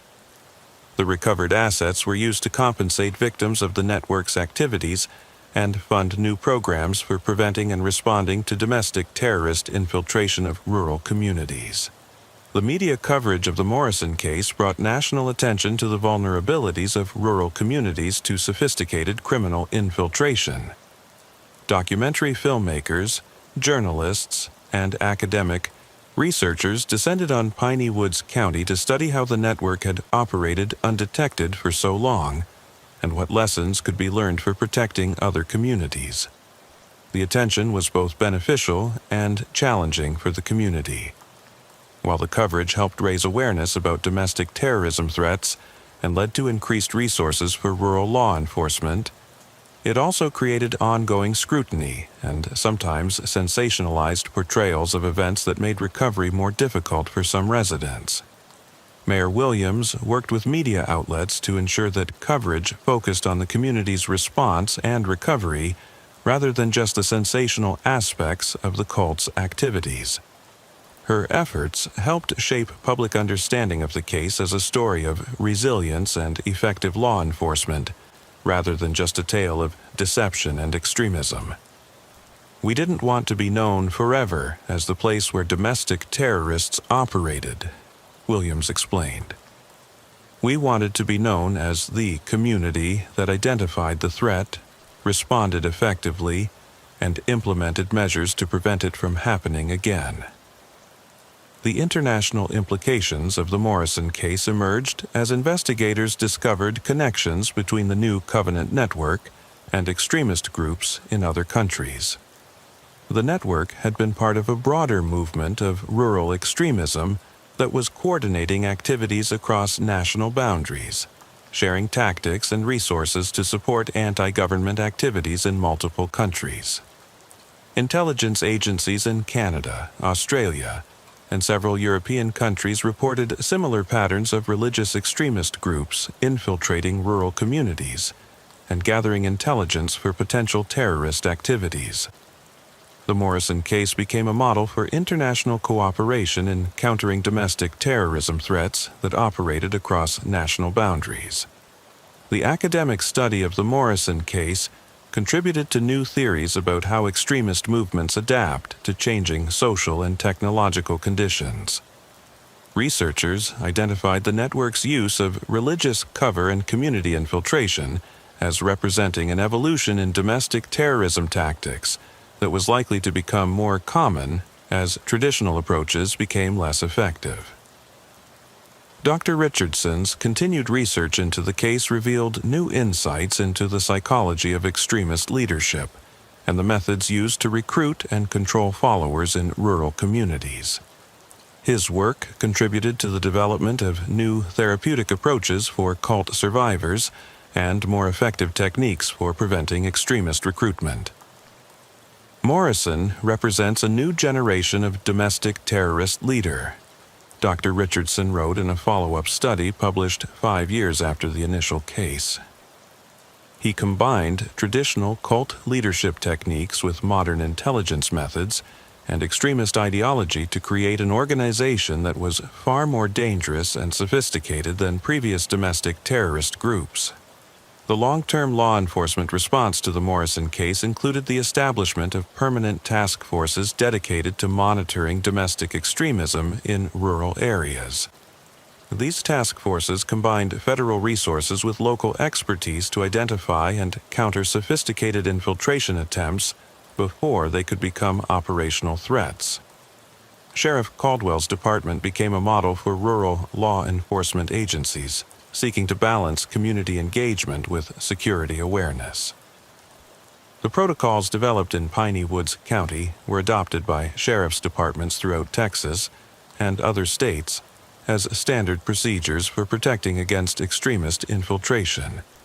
The training programs that emerged from the case emphasized the importance of maintaining community relationships while developing skills to recognize manipulation and deception. Officers learned to distinguish between legitimate religious and community activities and potentially harmful extremist operations disguised as benevolent organizations. The technological aspects of the Morrison Network's surveillance and communication capabilities led to new research into countering electronic surveillance and protecting privacy in rural communities. The sophisticated equipment found at the lumber camp demonstrated that domestic terrorist groups had access to professional-grade intelligence gathering tools that were previously associated only with foreign intelligence operations. Cybersecurity experts worked with rural law enforcement agencies to develop new protocols for protecting sensitive communications and detecting unauthorized surveillance activities. The programs included training for officers and community leaders on recognizing signs of electronic surveillance and implementing countermeasures to protect sensitive information. The agricultural and forestry industries that dominated Piney Woods County's economy had to adapt to new security realities revealed by the E. Morrison case. Large landowners and timber companies implemented new procedures for monitoring remote properties and screening individuals seeking access to isolated areas that could serve as bases for extremist operations. The Lumber Industry Association developed new guidelines for managing abandoned facilities and monitoring remote properties to prevent their use by criminal organizations. The guidelines included regular inspections, improved security measures, and coordination with law enforcement to identify and investigate suspicious activities. The religious community's response to the Morrison case involved comprehensive self-examination and reform efforts designed to prevent future infiltration by extremist groups. Churches and religious organizations throughout East Texas implemented new policies for screening leaders, monitoring activities, and maintaining transparency in their operations. The East Texas Ministerial Alliance established new protocols for welcoming and evaluating religious leaders who were new to the community. The protocols included background checks, references from previous communities, and ongoing monitoring to ensure that new religious leaders were genuinely committed to legitimate spiritual work rather than extremist activities. The Morrison case forced all of us to think more carefully about how we evaluate and trust religious leaders, explained Reverend Patterson. We had to find ways to maintain our openness to new spiritual voices while protecting our communities from those who would exploit our faith for criminal purposes. The educational institutions in Piney Woods County implemented new curricula designed to help students develop critical thinking skills about extremist ideology and manipulation techniques. The programs were designed to protect young people from recruitment by extremist groups while respecting religious freedom and encouraging legitimate spiritual exploration. The University of Texas established a research center dedicated to studying rural extremism and developing countermeasures to protect vulnerable communities. The center used the Morrison case as a foundational study for understanding how extremist groups adapt their tactics to exploit the specific vulnerabilities of rural America. Graduate students in criminology, psychology, and public policy conducted ongoing research into various aspects of the case, contributing to a growing body of academic literature on domestic terrorism, cult psychology, and rural security issues. The research helped inform policy decisions and law enforcement practices throughout the country. The Morrison case influenced federal legislation designed to address the growing threat of domestic terrorism in rural communities. The Rural Security Enhancement Act provided funding for improved law enforcement training, community awareness programs, and technological resources to help rural areas protect against sophisticated criminal infiltration. The legislation also established new requirements for federal agencies to share intelligence about domestic extremist groups with local law enforcement, improving coordination between different levels of government in countering terrorist threats. The improved information sharing helped prevent other extremist groups from establishing operations similar to Morrison's network. The international law enforcement community studied the Morrison case as an example of how domestic terrorist groups were evolving their tactics and strategies. Training programs for police and security agencies in multiple countries incorporated lessons learned from the Piney Woods County experience, helping to prevent similar infiltrations in other rural communities worldwide. The case became a standard example in international conferences on domestic terrorism, cult behavior, and rural security issues. Law enforcement professionals from around the world visited Piney Woods County to study the community's response and recovery efforts, creating lasting relationships that enhanced international cooperation in countering extremist threats. The memorial established for the community's recovery from the Morrison infiltration became a pilgrimage site for other communities dealing with similar challenges. The memorial included not just remembrance of those who were deceived and harmed, but celebration of the community's resilience and commitment to protecting democracy and religious freedom from extremist exploitation. The annual memorial service grew into a regional event that brought together law enforcement officials, religious leaders, community activists, and researchers from throughout the South. The service combined remembrance of the past with renewal of commitments to vigilance and mutual protection against future threats. The economic recovery of Piney Woods County was aided by its reputation for effective response to security threats and comprehensive reform efforts. Communities developed security protocols and training programs. Tourism eventually recovered and even increased as people became interested in visiting a community that had successfully confronted and overcome a major domestic terrorism threat. The story of Piney Woods County's resilience and recovery became part of its identity and attraction for visitors interested in rural American history and culture. The environmental impact of the Morrison Network's activities was another long-term concern that required ongoing attention. The group had established hidden facilities and buried communications equipment throughout the forest, creating potential environmental hazards that had to be identified and remediated. Environmental cleanup efforts revealed the extent to which the network had modified and potentially contaminated natural areas throughout the county. The cleanup process took several years and required specialized expertise in dealing with electronic waste, chemical contamination, and restoration of disturbed forest areas. The cleanup efforts became opportunities for community engagement and environmental education, with local schools and volunteer organizations participating in restoration projects that helped heal both the land and the community's relationship with the forest that had been exploited by the extremist network. Sheriff Caldwell's leadership during the Morrison case and its aftermath established him as a national expert on rural security issues and domestic terrorism prevention. He authored several books on the subject, contributed to academic research, and served as a consultant to law enforcement agencies throughout the country.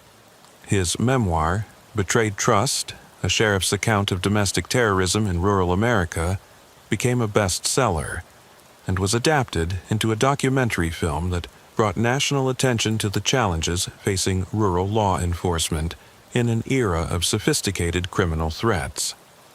The Morrison case taught me that being a rural sheriff in the modern era requires skills and knowledge that previous generations never needed, Caldwell wrote in his memoir. We have to be prepared to counter threats that are as sophisticated as anything faced by urban departments, while maintaining the community relationships and personal connections that are essential to rural law enforcement. The legacy of the Morrison case continued to influence law enforcement practices and community safety initiatives throughout Texas and beyond.